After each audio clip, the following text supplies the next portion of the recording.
Hello friends and dear student, एक बार फिर से आपका बहुत बहुत स्वागत है। तो आज की इस वीडियो में हम लोग पढ़ने वाले हैं environmental education and disaster management. इस सब्जेक्ट को हम लोग क्वेश्चन और आंसर के फॉर्म में पढ़ने वाले हैं और इस सब्जेक्ट के अंदर आपके जो पांचों चैप्टर हैं उन सबको मैं क्वेश्चन आंसर के फॉर्म में कवर करने की कोशिश करूंगा और बिल्कुल सीरियल वाइज करने की कोशिश करूंगा। यानी जैसे पहला चैप्टर है इकोसिस्टम, उसके बाद पोल्यूशन, फिर उसके बाद लेजिस्लेशन, तो उसी टाइप से हम इसको कवर करने की कोशिश करेंगे। तो चलिए शुरू करते हैं। तो सबसे पहला क्वेश्चन है write a note on ecosystem and ecology, या ये क्वेश्चन ऐसे भी आ सकता है एक्सप्लेन इकोसिस्टम एंड इकोलॉजी। ठीक है, तो अब मैं इंग्लिश को बहुत कम पढ़ूंगा, मैं इसको सीधे ट्रांसलेट करते हुए आपको बताऊंगा ताकि आपका भी टाइम कम से कम लगे। इकोसिस्टम क्या है? ये एक कम्युनिटी है डिफरेंट स्पेसीज की, यानी एक कोई एरिया है, कोई एक इलाका है, उसके अंदर अलग अलग टाइप की स्पेसीज रहती हैं। ठीक है ना, और वो आपस में एक दूसरे के साथ में इंटरेक्ट करते हैं। इंटरेक्ट करने के अंदर कई सारी चीज़ें आती हैं। इंटरेक्ट करने का मतलब बात करना भी होता है, लेकिन यहाँ पे समझिए आपस में चीज़ों को एक्सचेंज करते हैं, एक दूसरे के काम आते हैं, एक दूसरे पे डिपेंड होते हैं। ठीक है ना, तो उसमें जो लिविंग थिंग्स हैं वो भी आपस में एक दूसरे से इंटरेक्ट करते हैं, और जो लिविंग थिंग्स हैं वो नॉन लिविंग के साथ में भी इंटरेक्ट करते हैं। ठीक है ना, यानी उनसे भी कुछ फ़ायदा उठाते हैं। तो ये जो पूरा एक सिस्टम चलता है ज़िंदगी का, उसको हम लोग बोलते हैं इकोसिस्टम। इसको जैसे समझिए एक जंगल वाला इलाका है, फॉरेस्ट है। ठीक, अब उसके अंदर अलग अलग टाइप की स्पेसीज हो सकती हैं। ये ज़रूरी नहीं है कि हर इकोसिस्टम के अंदर इंसान हो। समझ में आ रही बात? हर इकोसिस्टम के अंदर इंसान का होना ज़रूरी नहीं है। अलग अलग टाइप के इकोसिस्टम हो सकते हैं, हो सकता है उसमें इंसान भी हो और हो सकता है उसमें इंसान न हो। ठीक है ना, तो इकोसिस्टम एक ऐसा एरिया, एक ऐसा इलाका जहाँ पे अलग अलग टाइप के डिफरेंट स्पेसीज पाए जाते हों और वो आपस में एक दूसरे से इंटरेक्ट करते हों। इसको समझिए एग्जाम्पल के ज़रिए से, जैसे कि मान लीजिए हम इंसान लोग हैं, तो हम क्या है, प्लांट पे क्या है, डिपेंडेंट होते हैं, उनसे इंटरेक्ट करते हैं। समझ में आ रही बात? हम उनसे क्या है, ऑक्सीजन लेते हैं, उनसे हम लोग फूड लेते हैं। समझ में आ रही है? ऐसे जो प्लांट हैं वो हमसे भी कुछ लेते हैं, कार्बन डाइऑक्साइड लेते हैं। ठीक है, हम लोग कभी उनको खाद दे देते हैं। तो इस तरीके से जो एक पूरा सिस्टम चलता है उसको हम लोग बोलते हैं इको सिस्टम। अब ये जो इकोसिस्टम है इसके अंदर दोनों चीज़ें एग्जिस्ट करती हैं, उसमें बायोटिक भी होती हैं और एबायोटिक भी होती हैं। ठीक है ना, यानी उसमें लिविंग थिंग्स भी होंगी और एबायोटिक यानी नॉन लिविंग थिंग्स भी उसके अंदर पाई जाती हैं। और उसके अंदर ये ज़रूरी नहीं कि इंसान हो, अलग अलग स्पेसीज जैसे जानवर हो गए, प्लांट हो गए और कीड़े मकोड़े हो गए, जंगलों के अंदर रहते हैं। जैसे पानी एक भी, जैसे पानी वाला एरिया समंदर है, वो एक इकोसिस्टम है। ठीक है, वहाँ पे मछलियाँ हैं, इंसान तो नहीं है वहाँ पे मछलियाँ हैं, और उसके अंदर जो समुद्री कीड़े मकोड़े हैं, सांप हैं, कछुए हैं और भी बहुत सारी चीज़ें हैं। तो वो एक इनका इकोसिस्टम है। ऐसे हमारा एक इकोसिस्टम अर्बन, जहाँ पे इंसान भी हैं, एनिमल्स भी हैं, प्लांट्स भी हैं, कहीं पे नदियाँ भी हैं, कहीं पे पहाड़ भी हैं और भी बहुत सारी चीज़ें इसके अंदर। तो ये भी हमारा एक इको सिस्टम है। तो उम्मीद है कि आपको इकोसिस्टम समझ में आ गया होगा। अब इसी इकोसिस्टम को पढ़ना, इसको समझना, या आप ये कह सकते हैं साइंटिफिक स्टडी करना इकोसिस्टम को, उसको बोलते हैं इकोलॉजी। ठीक है ना, या आप ऐसे कह सकते हैं the study of inter relationship of different organism with each other and with their environment is called ecology. या आप ये भी कह सकते हैं कि जो अलग अलग ऑर्गेनिज्म हैं उनका आपस में क्या इंटर रिलेशनशिप है, उनको एक दूसरे से क्या ज़रूरत पड़ती रहती है, कैसे एक दूसरे से वो एक्सचेंज करते हैं। ठीक है ना, आप यानी आपस में एक दूसरे से उनका क्या रिलेशन बनता है उसके बारे में स्टडी करना। और जो वो अलग अलग ऑर्गेनिज्म है उनका जो इन्वायरमेंट है उसके साथ में उनका क्या मतलब इंटर रिलेशनशिप है, उसको पढ़ना, उसको बोलते हैं इकोलॉजी। अब यहाँ पे अगर आपको नोट लिखना है तो आपको फिर ये सब उसमें ऐड करना चाहिए कि अलग अलग टाइप के इकोसिस्टम होते हैं। जैसे कि एक होता है टेरेस्ट्रियल इकोसिस्टम, तो ये जो इकोसिस्टम होता है ये होता है लैंड के ऊपर। एक होता है पानी वाला एरिया, तकरीबन आपको भी मालूम है ज़्यादा पूरा ज़मीन का जो ज़्यादा हिस्सा है वो पानी है। ठीक है, तो जो टेरेस्ट्रियल इकोसिस्टम है तो वो हिस्सा आता है जो एग्जिस्ट करता है लैंड के ऊपर। ठीक है ना, या आप ये भी कह सकते हैं जो कि पानी के अगेंस्ट वाला हिस्सा है। जैसे इक्वेटिक इकोसिस्टम है, यानी जो समंदर वाला पानी वाला है, उसके अलावा जो सूखा वाला एरिया है ज़मीन का, उसको हम लोग तो उसके ऊपर जो इकोसिस्टम होता है, एग्जिस्ट करता है, उसको बोलते हैं टेरेस्ट्रियल इकोसिस्टम। उसके एग्जांपल्स जैसे कि फॉरेस्ट इकोसिस्टम हो गया, जहाँ पे बहुत घने पेड़ होते हैं, तो उसको हम लोग क्या बोलते हैं, फॉरेस्ट इकोसिस्टम बोलते हैं। उसमें अलग अलग टाइप के जानवर हो सकते हैं, प्लांट्स हो सकते हैं, पेड़ पौधे हो सकते हैं।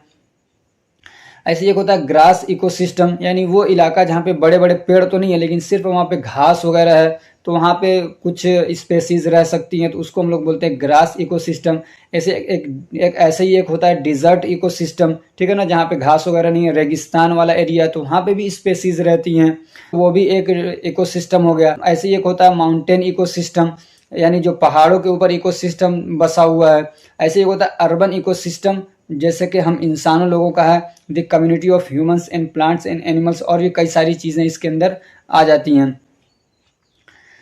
अब दूसरा जो होता है, एक तो आपने पढ़ लिया टेरेस्ट्रियल इकोसिस्टम, दूसरा होता है एक्वेटिक इकोसिस्टम, यानी जो पानी के अंदर जो इकोसिस्टम एग्जिस्ट करता है। इकोसिस्टम तो आपको समझ में आ गया होगा, ठीक है, यानी डिफरेंट टाइप के जो क्या कहते हैं स्पेसीज हैं, जो आपस में एक साथ रह रहे हैं, एक दूसरे से इंटरेक्ट कर रहे हैं, एक दूसरे से एक्सचेंज कर रहे हैं चीज़ों को, तो वो पानी के अंदर भी होते हैं, ठीक है। जैसे उसके अंदर मछलियाँ होती हैं, उसके अंदर सांप, उसके अंदर क्या कहते हैं, उसके अंदर पेड़ पौधे भी होते हैं समंदर के अंदर, तो उनका जो आपस में पूरा एक इकोसिस्टम है, उसको बोलते हैं एक्वेटिक इकोसिस्टम।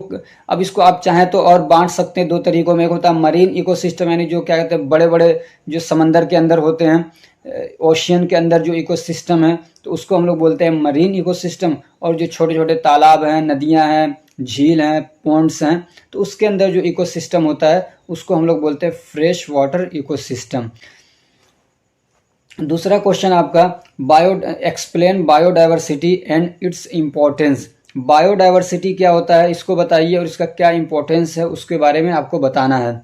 तो बायो का मतलब, पहले इस वर्ड को समझिए। बायो का मतलब होता है लाइफ, ठीक है ना, या लिविंग थिंग कह सकते हैं, और डाइवर्सिटी का मतलब होता है अलग अलग, ठीक। तो किसी इकोसिस्टम के अंदर अलग अलग लिविंग ऑर्गेनिज्म का पाया जाना, उसको बोलते हैं बायोडाइवर्सिटी, ठीक है ना। एक क्या कहते हैं इकोसिस्टम है, उसके अंदर वेराइटी ऑफ लाइफ पाई जा रही हैं, अलग अलग क्या है लिविंग थिंग्स, अलग अलग लिविंग ऑर्गेनिज्म पाए जा रहे हैं। उसके अंदर क्या इंसान भी हैं, एनिमल भी हैं, प्लांट भी हैं, और बैक्टीरिया, वायरसेस, और भी बहुत सारी जो चीज़ें हैं, तो सब अलग अलग जो और अलग अलग लिविंग ऑर्गेनिज्म है, अलग अलग लाइफ का पाया जाना, उसको बोलते हैं बायोडाइवर्सिटी। आप उसके अंदर ये भी और एक्सप्लेन कर सकते हैं, जैसे कि स्पेसीज के अंदर डाइवर्सिटी है, जेनेटिक के अंदर डाइवर्सिटी हो सकता है, ऐसी अलग अलग इकोसिस्टम हो सकता है, तो उसको भी हम लोग बायोडाइवर्सिटी बोल सकते हैं, ठीक।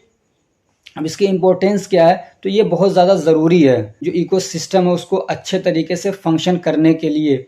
अगर बायोडाइवर्सिटी नहीं होगा तो उससे क्या सिस्टम चल नहीं पाएगा, और हमारे लिए, इंसानों के लिए भी क्या है, अलग अलग तरीके से इससे फ़ायदा पहुंचता है। जैसे कि मान लीजिए एनर्जी का सोर्स हमारे लिए है, ठीक है ना, हमको डाइट मिल जाता है, खाना मिल जाता है बायोडाइवर्सिटी होने की वजह से।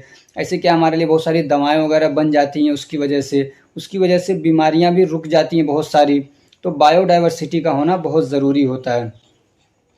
अगला क्वेश्चन है, discuss the human activities that affect badly the ecosystem and biodiversity. ये कह रहे हैं कि हम इंसानों के ज़रिए से कौन से ऐसे काम होते हैं जिसकी वजह से जो इकोसिस्टम है वो बहुत बुरी तरीके से अफेक्टेड होता है, यानी उसके ऊपर बहुत ज़्यादा निगेटिव इम्पैक्ट पड़ता है, बहुत गलत प्रभाव पड़ता है इकोसिस्टम के अंदर ऊपर और बायोडाइवर्सिटी के ऊपर। कुछ हमने दिए हैं, बहुत सारे आप बना सकते हैं, ठीक है ना। तो एक है डिफोरेस्टेशन, हम लोग डिफोरेस्टेशन करते हैं। डिफोरेस्टेशन मतलब जो जंगल हैं, जो फॉरेस्ट हैं, उनकी कटाई करना, उनके पेड़ों को काट देना, या परमानेंट तरीके से उनको परमानेंटली उनको डिस्ट्रॉय कर देना, ठीक है। तो ये एक होता है, एक रीज़न है जिसकी वजह से हम लोग बायोडाइवर्सिटी को और इकोसिस्टम को डिस्टर्ब कर रहे हैं बहुत बुरी तरीके से। अब चाहे किसी भी पर्पज़ के लिए हम लोग करें, एग्रीकल्चर के लिए, अर्बनाइजेशन के लिए, ठीक है ना, या रोड वगैरह बनाने के लिए। अर्बनाइजेशन का मतलब होता है बस्ती बसाना, ठीक ना। अर्बनाइजेशन मतलब ये कि पेड़ों को काट के वहाँ पे घर बनाए जा रहे हैं, वहाँ पे स्कूल बनाए जा रहे हैं, वहाँ पे फिर फैक्ट्री लगाए जा रहे हैं, वहाँ पे प्लांट लगाए जा रहे हैं। तो वहाँ पे इंसानों को बसाने के लिए पेड़ों को काटा जाए तो उसको बोलते हैं अर्बनाइजेशन। ठीक है, अब इसकी वजह से क्या होता है, उसकी वजह से लॉस, अब अगर डिफॉरेस्टेशन होता है तो लॉस ऑफ बायोडाइवर्सिटी हो जाता है, जो बायोडाइवर्सिटी था वो ख़त्म होने लगता है। उसकी वजह से सॉइल इरोजन होता है, जो लैंड है वो डिग्रेड हो जाता है, यानी उसके अंदर फर्टिलिटी नहीं रहती है, उसके अंदर पैदा करने की, उपज करने की जो एबिलिटी होती है वो ख़त्म हो जाती है। ऐसे ही वाटर साइकिल चेंज हो जाता है, जो पेड़ होते हैं वो ज़मीन से क्या करते हैं, पानी को एब्जॉर्ब करते हैं, फिर एटमॉस्फेयर में लाके उसको छोड़ते हैं। तो एक साइकिल चलता रहता है जो कि ज़रूरी है इन्वायरमेंट को अच्छा रखने के लिए, तो ये डिस्टर्ब हो जाता है। ऐसे इसकी वजह से ग्रीन हाउस एमिशन बढ़ जाता है। ये कमीशन नहीं है, एमिशन है, इसको ठीक कर लीजिएगा, या इसको आप ग्रीन हाउस इफ़ेक्ट भी बोलते हैं। तो ये वाला तो ग्रीन हाउस इफ़ेक्ट क्या है, बढ़ जाता है।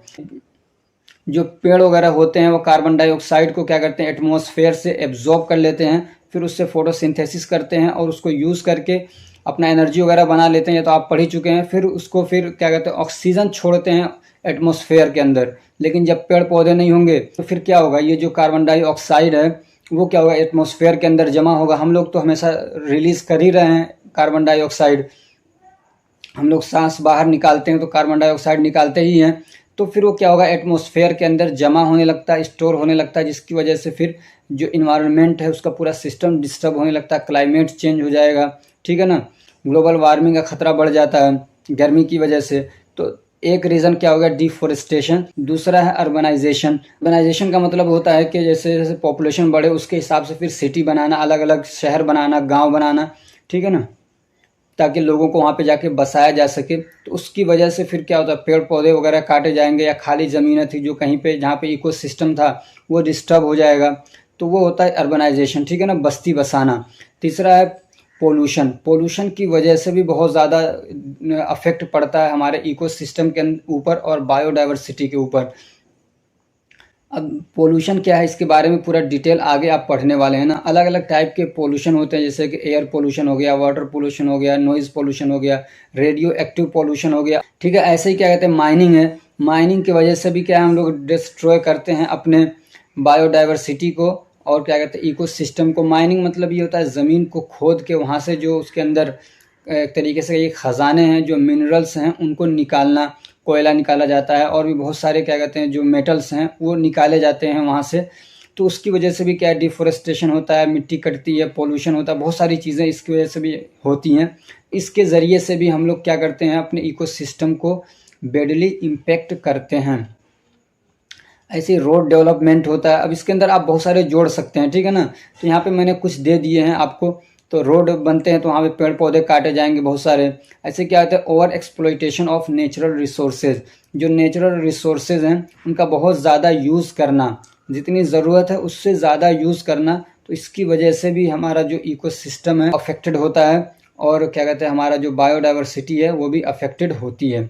अगला क्वेश्चन है, suggest methods to improve ecosystem for better ecological condition. ये कह रहे हैं वो मेथड्स बताइए जिसके ज़रिए से हम लोग इकोसिस्टम को अच्छे से अच्छा कर सकते हैं। ठीक है, तो यहाँ पे कुछ चीज़ें मेंशन है, आप बहुत सारे बढ़ा सकते हैं अपनी तरफ से भी। तो हम एक तो डिफॉरेस्टेशन जो रीज़न थे, अब इसमें आप ये कर सकते हैं कि जो रीज़न थे जिसकी वजह से क्या कहते हैं हमारा जो इकोसिस्टम है वो अफेक्टेड हो रहा था, तो उनको पहले तो रोक देंगे। तो जैसे कि हम लोग डिफॉरेस्टेशन कर रहे थे उसको ख़त्म करेंगे, रिफॉरेस्टेशन करेंगे। ठीक है ना, यानी अब और ज़्यादा प्लांट लगाएंगे, फॉरेस्ट बनाएंगे, जंगल बनाएंगे। ठीक, और क्या, प्रिवेंशन ऑफ डिफॉरेस्टेशन, और इसको रोक देंगे डिफॉरेस्टेशन को, प्लांट वगैरह और लगाएंगे। ऐसे क्या कहते हैं, जो पोल्यूशन है उसको कम करेंगे हम लोग। ऐसे ही रीजनेबल यूज़ ऑफ रिसोर्सेज, जो रिसोर्सेज हैं उसका एक्सप्लॉइटेशन नहीं करेंगे, ओवर यूज़ नहीं करेंगे।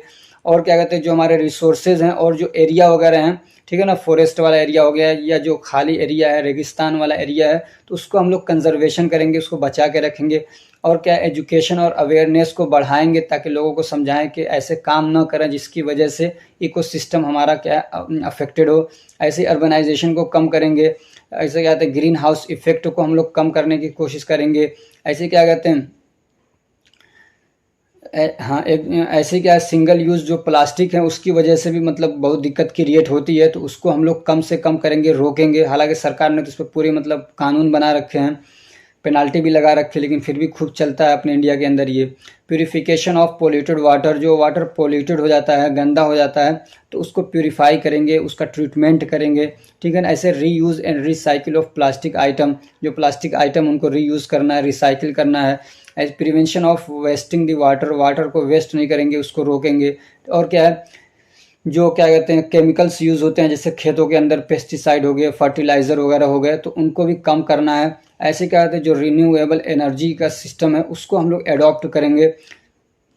जैसे कि आता है सोलर पैनल आ गया तो उसको यूज़ करना, ठीक है ना। ऐसे कहते हैं use of public transport rather than personal transport, जहाँ तक हो सके अगर आप कर सकें तो पब्लिक ट्रांसपोर्ट को यूज़ करना चाहिए। आप देखते हैं रोडों पे निकलिए तो पूरा एकदम गाड़ियों से भरा रहता है, तो अगर आप मतलब ऐसा कर सकते हैं कि पब्लिक ट्रांसपोर्ट को यूज़ करें, अपनी गाड़ियों को, पर्सनल गाड़ियों को सब लोग कम से कम यूज़ करें, तो उसकी वजह से पोल्यूशन कम होगा। इसलिए कि हमारी गाड़ियों की वजह से बहुत ज़्यादा पोल्यूशन होता है। अगला क्वेश्चन है what is mean by pollution. ऐसे ही क्वेश्चन दिया था, ऐसे भी आ सकता है what do you mean bye pollution, क्या ऐसे आ सकता है explain pollution and explain the types and source of pollution. और क्या कहते हैं पोल्यूशन के सोर्स क्या हैं और उनके क्या टाइप्स हैं अलग अलग पोल्यूशन के, उसको बताइए। तो सबसे पहले समझिए कि पोल्यूशन क्या होता है, इसका डेफिनेशन समझ लीजिए। तो the presence of any substance in the environment in such concentration that causes harm to environment and health of living organism is called pollution। समझ में आया कि जो हमारा इन्वायरमेंट है उसके अंदर किसी भी सब्सटेंस का होना इतनी क्वांटिटी के अंदर, इतने कंसंट्रेशन के अंदर कि उसकी वजह से हमारे इन्वायरमेंट को और हमारे हेल्थ को, यानी जो लिविंग ऑर्गेनिज्म है उनके हेल्थ को नुकसान पहुंचने लगे, तो उसको हम लोग बोलते हैं पोल्यूशन, ठीक है ना। या आप ये भी कह सकते हैं कि हार्मफुल सब्सटेंस का इन्वायरमेंट के अंदर इतने कंसंट्रेशन के अंदर होना जिससे इन्वायरमेंट को नुकसान पहुंचे, या जो उसके अंदर लिविंग ऑर्गेनिज्म है उनको नुकसान पहुंचने लगे। नुकसान पहुंचने का मतलब उससे दिक्कत होने लगे, बीमारियां होने लगे, ठीक है ना, तो उसको हम लोग बोलते हैं पोल्यूशन। अब अलग अलग टाइप के पोल्यूशन हो सकते हैं, एयर पोल्यूशन है, वाटर पोल्यूशन है, नॉइज़ पोल्यूशन है, रेडियो एक्टिव पोल्यूशन है, ठीक। ऐसे सॉइल पोल्यूशन भी कह सकते हैं आप। अब इसके सोर्स क्या है, पोल्यूशन होता कैसे है, तो एक होता है नेचुरल पोल्यूशन और एक होता है मैन मेड पोल्यूशन, ठीक है। नेचुरल जो पोल्यूशन है वो कम होता है और जो मैन मेड पोल्यूशन है वो बहुत ज़्यादा होता है। उसकी वजह से हमारे इन्वायरमेंट को, हमारे इकोसिस्टम को बहुत ज़्यादा नुकसान पहुंचता है, ठीक है। तो एक है, तो जो नेचुरल सोर्स हैं पोल्यूशन के, जैसे कि वाइल्ड फायर हो गया, यानी जंगल के अंदर आग लग गई तो वहाँ से जो धुआं, जो गर्दो गुबार और जो राख वगैरह उड़ती है, तो उससे भी इन्वायरमेंट पोल्यूटेड होता है। ऐसे क्या hazardous gases release during volcanic eruption, जब वोल्केनिक इरप्शन होता है, जब क्या बोलते हैं ज्वालामुखी फटता है, तो उसके अंदर से जो गैसेज निकलती हैं वो भी क्या है बहुत हजार्डस होती हैं, बहुत नुकसानदेह होती हैं, ख़तरनाक होती हैं। तो वो भी क्या है हमारे इन्वायरमेंट को या हमारे इकोसिस्टम को क्या है एक तरीके से पोल्यूट करती हैं, गंदा करती हैं। ऐसे क्या कहते हैं कुछ नेचुरल पोल्यूशन होते हैं, जैसे कि बैक्टीरिया हो गए, पोलेंस हो गए, डस्ट वगैरह हो गया, वायरसेस हो गए, ठीक है ना। दूसरा जो मेन रीज़न है और दूसरा जो सोर्स है पोल्यूशन का वो है मैन मेड पोल्यूशन। ये जो है ये ज़्यादा मतलब अफेक्ट करता है, इसको हम लोग एंथ्रोपोजेनिक सोर्स भी बोलते हैं, ठीक है ना। क्या बोलते हैं, एंथ्रोपोजेनिक सोर्स भी बोलते हैं। इसमें अलग अलग टाइप की चीज़ें आ सकती हैं, कुछ यहाँ पे हम आपको पेश कर रहे हैं। सबसे पहला क्या है, इंडस्ट्रियलाइजेशन, यानी इंडस्ट्री लगाना, प्लांट लगाना, फैक्ट्रीज वगैरह लगाना। तो इंडस्ट्री जब लगती है तो वहाँ से बहुत सारा क्या कहते हैं समझिए पोल्यूशन रिलीज़ होता है, गंदा पानी भी रिलीज़ होता है वहाँ से। ऐसी गैसें जो हैं जो मतलब बहुत ज़्यादा डेंजरस होती हैं वो वहाँ से रिलीज़ होते हैं, तो हमारे इन्वायरमेंट को बहुत ज़्यादा ये क्या करते हैं अफेक्ट करता है, इंडस्ट्री से निकलने वाला जो पोल्यूशन है। दूसरा है इन्वेंशन ऑफ ऑटोमोबाइल्स, या आप ये भी कह सकते हैं कि यूज़ ऑफ ऑटोमोबाइल्स। जितना ज़्यादा हम लोग ऑटोमोबाइल्स यूज़ करते हैं उतना ही ज़्यादा समझिए पोल्यूशन हम लोग रिलीज़ करते हैं। यहाँ से निकलने वाला जो धुआं होता है वो बहुत ज़्यादा डेंजरस होता है हमारे इन्वायरमेंट के लिए। ऐसे क्या है तो ओवर पॉपुलेशन की वजह से भी क्या है हम लोग इन्वायरमेंट को पोल्यूट करते हैं, इकोसिस्टम को अपने पोल्यूट करते हैं, ये भी एक रीज़न है। ऐसे क्या है deforestation and destruction of natural habitat.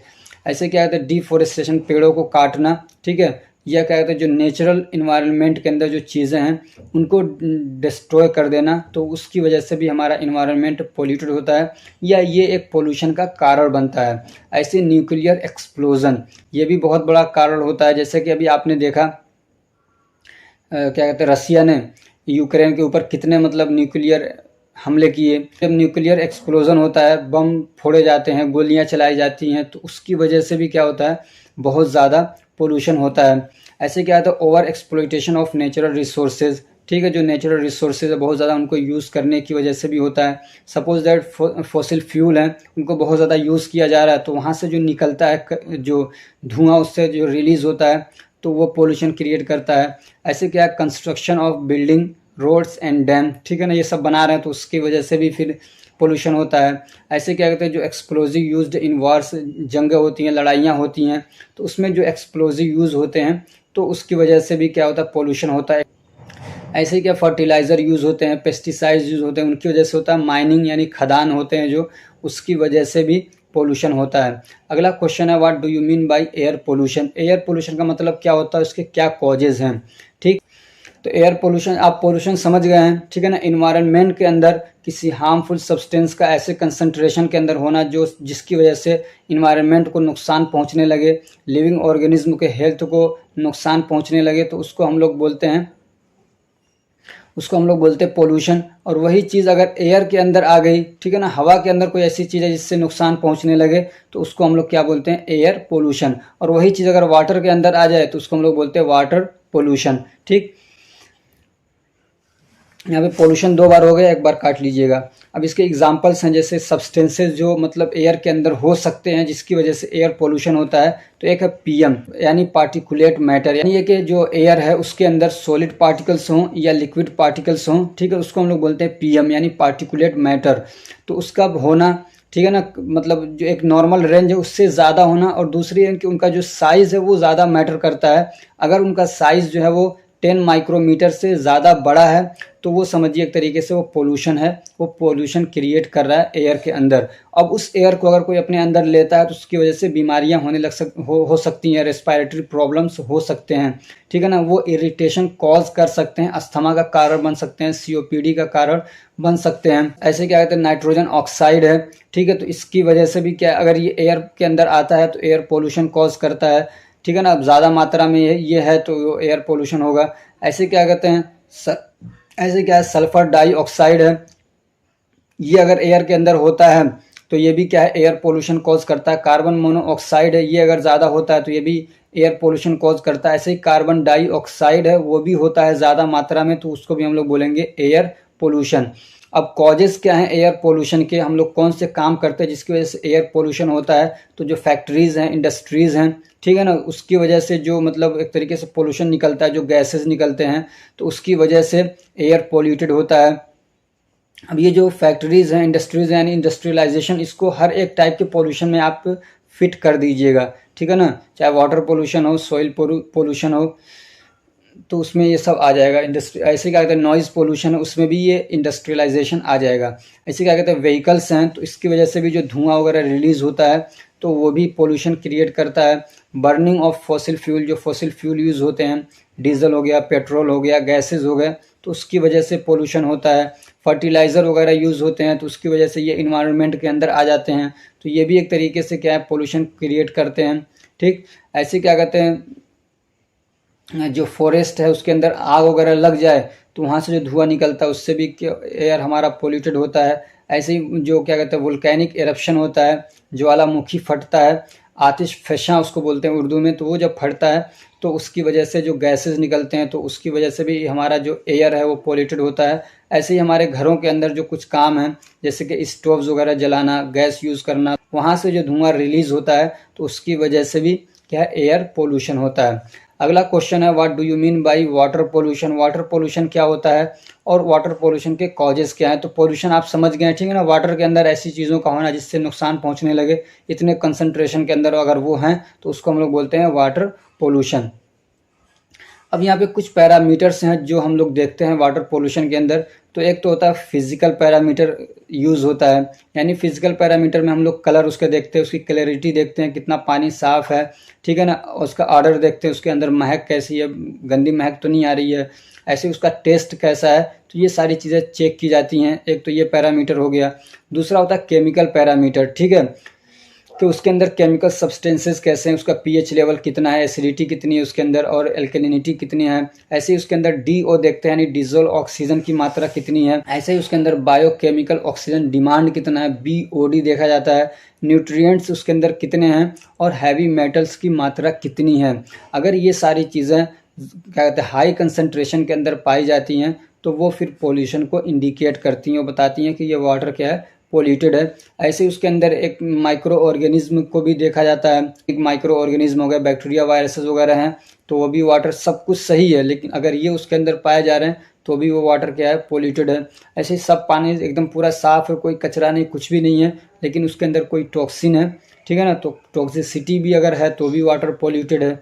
ऐसे क्या कहते हैं प्रेजेंस ऑफ अदर सॉलिड्स या कुछ और दूसरे सॉलिड्स हैं, जैसे कि मान लीजिए प्लास्टिक बैग हो गए, ठीक है ना, ये पॉलीथीन, और क्या कहते हैं पाउच वगैरह हो गए, और भी दूसरे जो सॉलिड कचरे हैं, जैसे एग्रीकल्चर से निकलने वाला जो सॉलिड मटेरियल होता है वो उसके अंदर है। कागज़ वगैरह बहुत सारे पड़े हुए हैं, अखबार पड़े हुए हैं फटे पुराने।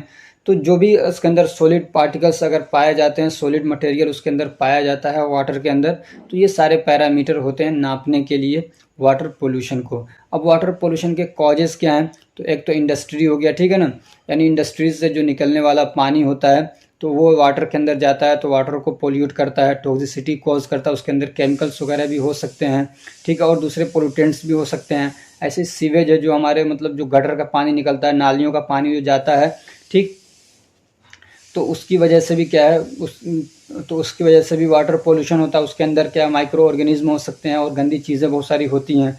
ऐसे ही जो फर्टिलाइज़र और पेस्टिसाइड है उसकी वजह से भी वाटर पोल्यूटेड होता है। ऐसे क्या कहते हैं इम्प्रॉपर वेस्ट डिस्पोजल, जो क्या कहते हैं वेस्ट को डिस्पोज किया जाता है, ठीक है, उनको ठिकाने लगाया जाता है, उसको अच्छे तरीके से ना किया जाए, ठीक, तो उसकी वजह से भी वाटर पोल्यूशन होता है। कुछ चीज़ें ऐसी होती हैं इनको वाटर के अंदर ही मतलब डिस्पोज किया जाता है, तो उसका पूरा तरीका होता है, ट्रीटमेंट किया जाता है, फिर उसके बाद डिस्पोज किया जाता है, लेकिन उसको ट्रीटमेंट सही से नहीं किया गया, वैसे डिस्पोज कर दिया गया, तो वो वाटर भी क्या होता है, पोल्यूटेड हो जाता है। ऐसे क्या कहते हैं और भी दूसरे मटेरियल को अच्छे से डिस्पोज नहीं किया, वो पानी के अंदर आ जाते हैं, तो उसकी वजह से भी होगा। ऐसे माइनिंग की वजह से होता है, एसिड रेन होता है, तो उसकी वजह से भी वाटर पोल्यूशन होता है। अगला क्वेश्चन है what do you mean bye noise pollution, ठीक है, और उसके कॉजेस क्या हैं। अब ये जो 3-4 क्वेश्चन है ना, ये अभी आपने पढ़े, इसमें से एक क्वेश्चन आएगा समझ लीजिए हर हाल में। तो नॉइज़ पोल्यूशन क्या है, तो नॉइज़ पोल्यूशन का मतलब होता है एक्सेसिव, यानी बहुत ज़्यादा और डिस्टर्बिंग नॉइज़ अगर है तो उसको हम लोग बोलते हैं नॉइज़ पोल्यूशन। बहुत ज़्यादा तेज़ आवाज़ में है, या क्या कहते हैं बहुत डिस्टर्बिंग नॉइज़ है, आवाज़ तेज़ नहीं है लेकिन बहुत डिस्टर्बिंग है, तो वो भी क्या है, नॉइज़ पोल्यूशन होता है। या आप ये भी कह सकते हैं कि वो नॉइज़ जो कि हमारे लिए हार्मफुल हो, या क्या कहते हैं आदमी को मतलब वो इरिटेट करे, एनोइंग करे, तो वो भी क्या है, चाहे आदमी को चाहे एनिमल्स को, ठीक है ना, जो आदमी को नुकसान पहुंचा रहा हो या एनिमल्स को नुकसान पहुंचा रहा हो, तो उसको हम लोग क्या बोलते हैं, नॉइज़ पोल्यूशन बोलते हैं। अब इसके कुछ पैरामीटर्स हैं, ठीक है ना, तो इसके लिए अलग अलग इलाके के अंदर अलग अलग स्टैंडर्ड बनाए जाते हैं। दिन के लिए अलग स्टैंडर्ड है और रात के लिए अलग स्टैंडर्ड है। जहाँ पे मतलब लोग रहते हैं, जो रेजिडेंशियल एरिया है उसके लिए अलग पैरामीटर है, और जो मतलब रेजिडेंशियल एरिया नहीं है उसके लिए अलग पैरामीटर है।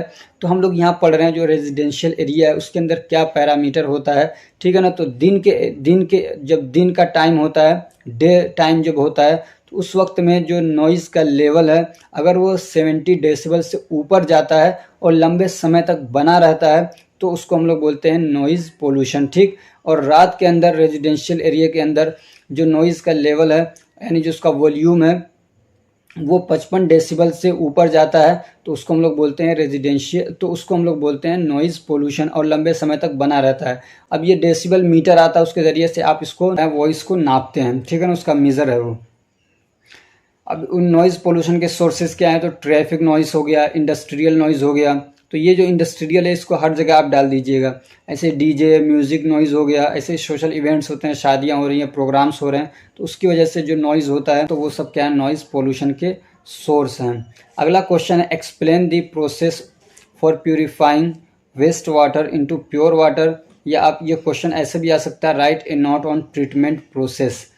ठीक है, तो पहले समझते हैं कि ट्रीटमेंट प्रोसेस या प्यूरिफाइंग का मतलब क्या होता है। तो treatment of water refers to improving of water quality, water की जो क्वालिटी है उसको इम्प्रूव करना, उसको हम लोग ट्रीटमेंट बोलते हैं या प्यूरिफाइंग बोलते हैं। ठीक है ना, उसमें क्या होगा, removal and reduction of contaminants, impurities and undesirable substance from water, water के अंदर से क्या कहते हैं जो कंटामिनेंट हैं जो उसको गंदा कर रहे हैं, या जो इम्प्योरिटीज़ हैं जो नहीं होनी चाहिए, जैसे कि मान लीजिए हैवी मेटल्स हैं, या और भी जो अनडिज़ायरेबल चीज़ें हैं जो पानी के अंदर नहीं होनी चाहिए, उनको वाटर से निकालना, उसको हम लोग बोलते हैं वाटर प्यूरिफिकेशन या ट्रीटमेंट या उसको हम लोग बोलते हैं वाटर ट्रीटमेंट या ट्रीटमेंट ऑफ वाटर।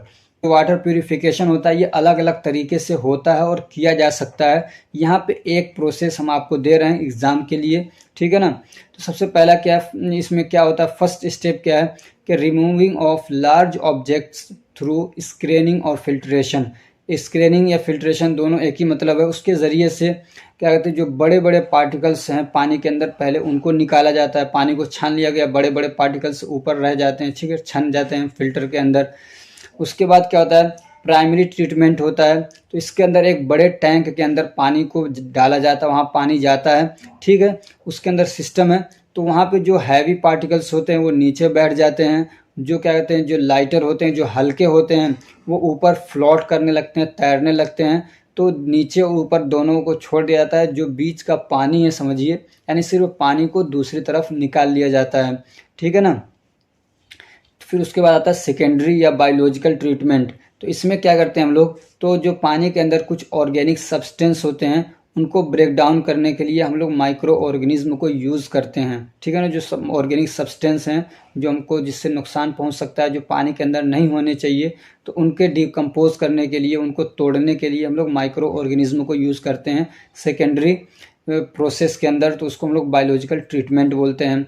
और एक होता है टर्शरी ट्रीटमेंट और एडवांस ट्रीटमेंट। इस स्टेज के अंदर क्या होता है, जो क्या बहुत फाइन, ये फाइन नहीं है बल्कि क्या फाइन है, ठीक है ना, जो बहुत छोटे पार्टिकल्स होते हैं या पैथोजेंस होते हैं, उनको हम लोग क्या करते हैं वाटर के अंदर से रिमूव करते हैं, या दूसरे और जो कंटामिनेंट्स हैं जो बहुत छोटे हैं जो अभी तक रिमूव नहीं हो पाए हैं, तो उनको रिमूव करते निकालते हैं। फिर एक प्रोसेस होता है डिसइंफेक्शन, यानी जो इन्फेक्शन करने वाली चीज़ें हैं उसको हम लोग निकालते हैं इस प्रोसेस के ज़रिए से। और ये इंश्योर किया जाता है कि अब वाटर जो वो ट्रीटेड हो चुका है वो सेफ़ है, उसको रीयूज़ किया जा सकता है या उसको डिस्चार्ज किया जा सकता है वाटर के अंदर, तो दूसरा वाटर उससे क्या होगा, अब पोल्यूटेड नहीं होगा। और ये वाला जो प्रोसेस होता है इसमें केमिकल्स वगैरह को यूज़ किया जाता है। अगला क्वेश्चन है, what do you mean by soil pollution, what are its causes. Soil pollution क्या होता है और इसके क्या कॉजेज हैं। आंसर देखते हैं हम लोग। तो soil pollution refers to contamination और degradation of soil by presence of harmful substance, pollutants और केमिकल। तो सॉइल पोल्यूशन का मतलब होता है कि जो सॉइल है उसके अंदर कंटामिनेशन आ जाए, वो गंदा हो जाए। गंदा होने का मतलब होता है डिग्रेडेशन, यानी ये सॉइल की जो क्वालिटी है, यानी फर्टिलाइजेशन होना, यानी कि उसके अंदर फर्टिलिटी का होना, ज़्यादा उपजाऊ होना, ठीक है ना, प्लांट को बढ़ाने की ताकत होना, ठीक है ना, वो खराब हो जाए, उसको हम लोग बोलते हैं सॉइल पोल्यूशन।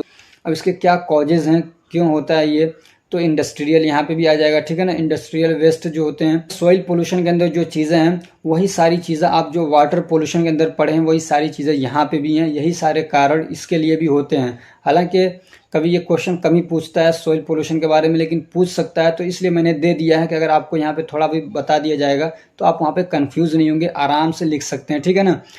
तो फ्रेंड्स, अगर आपको ये नोट्स चाहिए तो ये नोट्स आप कहाँ से लेंगे, उसका तरीका ये है कि आप डिस्क्रिप्शन में जाएंगे, वहाँ पे एप्लीकेशन की लिंक है, आप उस ऐप पे जाके वहाँ से आप अपने उसमें लॉगिन करेंगे और उसमें आप जाएंगे तो यहाँ पे दो तरीके से आप इस नोट्स को ले सकते हैं। अगर आपको सिर्फ यही नोट्स चाहिए तो आप चले जाइए, क्या कहते हैं, इसके लिए सेपरेट हमने एक कोर्स बना दिया है, 25-30 रुपये लगेंगे, आप उसको वहाँ से जाके उसको परचेज़ कर सकते हैं। उस उसके अंदर आपको इसके जो इंपॉर्टेंट क्वेश्चन आंसर नोट हैं मिल जाएंगे। अगर सिलेबस लेना चाहेंगे तो वहाँ पे सिलेबस उसी के अंदर मिल जाएगा आपको। उसके अलावा उसके अंदर आपको प्रीवियस ईयर के क्वेश्चन पेपर मिल जाएंगे, जहाँ से आप देख पाएंगे कि किस टाइप के क्वेश्चन आ रहे हैं। और अगर आपको सारे सब्जेक्ट के इंपॉर्टेंट क्वेश्चन आंसर चाहिए तो आपको ऐप पे जाना है, और वहाँ से जाके आपको क्या है, जो सेकेंड ईयर के इम्पोर्टेंट क्वेश्चन आंसर के मतलब कोर्स है उसको परचेज करेंगे, तो साथ में आपको क्या है, इन्वायरमेंटल एजुकेशन का भी आपको उसमें साथ में मिल जाएगा। एक चीज़ यहाँ पे बता दूँ कि अगर आप जो भी नोट्स वहाँ से परचेज करेंगे एप्लीकेशन पे, तो उसकी पीडीएफ आप डाउनलोड नहीं कर सकते हैं। अगर आपको उनको हार्ड कॉपी में पढ़ना है तो आप वहाँ से परचेज ना करिए, आप मुझे व्हाट्सएप पे मैसेज करिए, आपके होम पे डिलीवर करेंगे हार्ड कॉपी के अंदर। उसके अलग चार्जेस हैं, अलग प्राइस है, आपको वहाँ से नहीं करना। अगर आपको सिर्फ मोबाइल में ही पढ़ना है तब आप ऐप में जाके उसको वहाँ से परचेज कर लीजिए और वहाँ से आप अपने मोबाइल में पढ़ सकते हैं। सिर्फ इन्वायरमेंटल एजुकेशन की पीडीएफ आप वहाँ से डाउनलोड कर सकते हैं। सिर्फ इन्वायरमेंटल एजुकेशन की पीडीएफ आप ऐप से डाउनलोड कर सकते हैं। इसीलिए आप, अगर आपको इसकी पीडीएफ चाहिए तो आप वहाँ पे चले जाइए, और जो सा भी कोर्स आप लेंगे सिर्फ इन्वायरमेंटल का लेते हैं तो उसको आप वहाँ से जाके परचेज कर सकते हैं। वहाँ पे सारी चीज़ें आपको मिल जाएंगी, उसका पीडीएफ भी आप डाउनलोड कर पाएंगे। बाकी जो चीज़ें हैं वो आपसे ऐप से डाउनलोड नहीं कर पाएंगे, प्रिंट नहीं निकाल पाएंगे।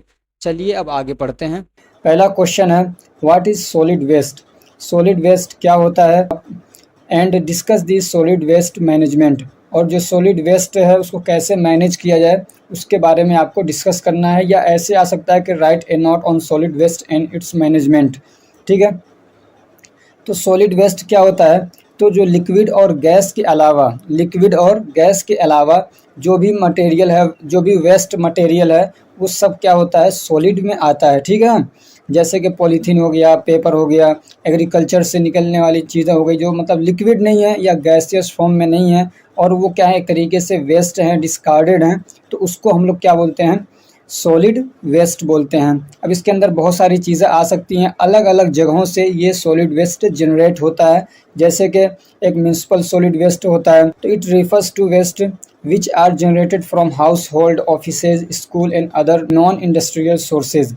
तो इसके अंदर वो सारी चीज़ें आ जाती हैं जो मतलब घरों से वेस्ट निकलता है, ऑफिसेज से निकलता है, स्कूल से, और क्या कहते हैं जो नॉन इंडस्ट्रियल है, नॉन कमर्शियल जगह हैं जहाँ से और वेस्ट जनरेट हो सकता है, तो वो सब आता है म्यूनिसिपल सॉलिड वेस्ट के अंदर।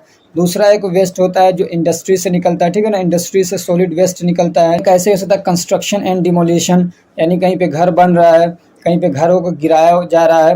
ठीक है ना, कोई भी घर बन रहा है या पुल वगैरह, कोई भी कंस्ट्रक्शन हो रहे हैं तो वहाँ से वेस्ट निकलता है, सॉलिड वेस्ट। ऐसे ही एग्रीकल्चर से सॉलिड वेस्ट निकलता है। तो इसका मैनेज कैसे किया जाए, इसको सबसे पहला काम ये कि मतलब कम से कम हम लोग क्या करें, मतलब वेस्ट जनरेट करें, वेस्ट को कम करना, उसका रिडक्शन करना है। ऐसे क्या कहते हैं, सेपरेशन ऑफ सॉलिड वेस्ट।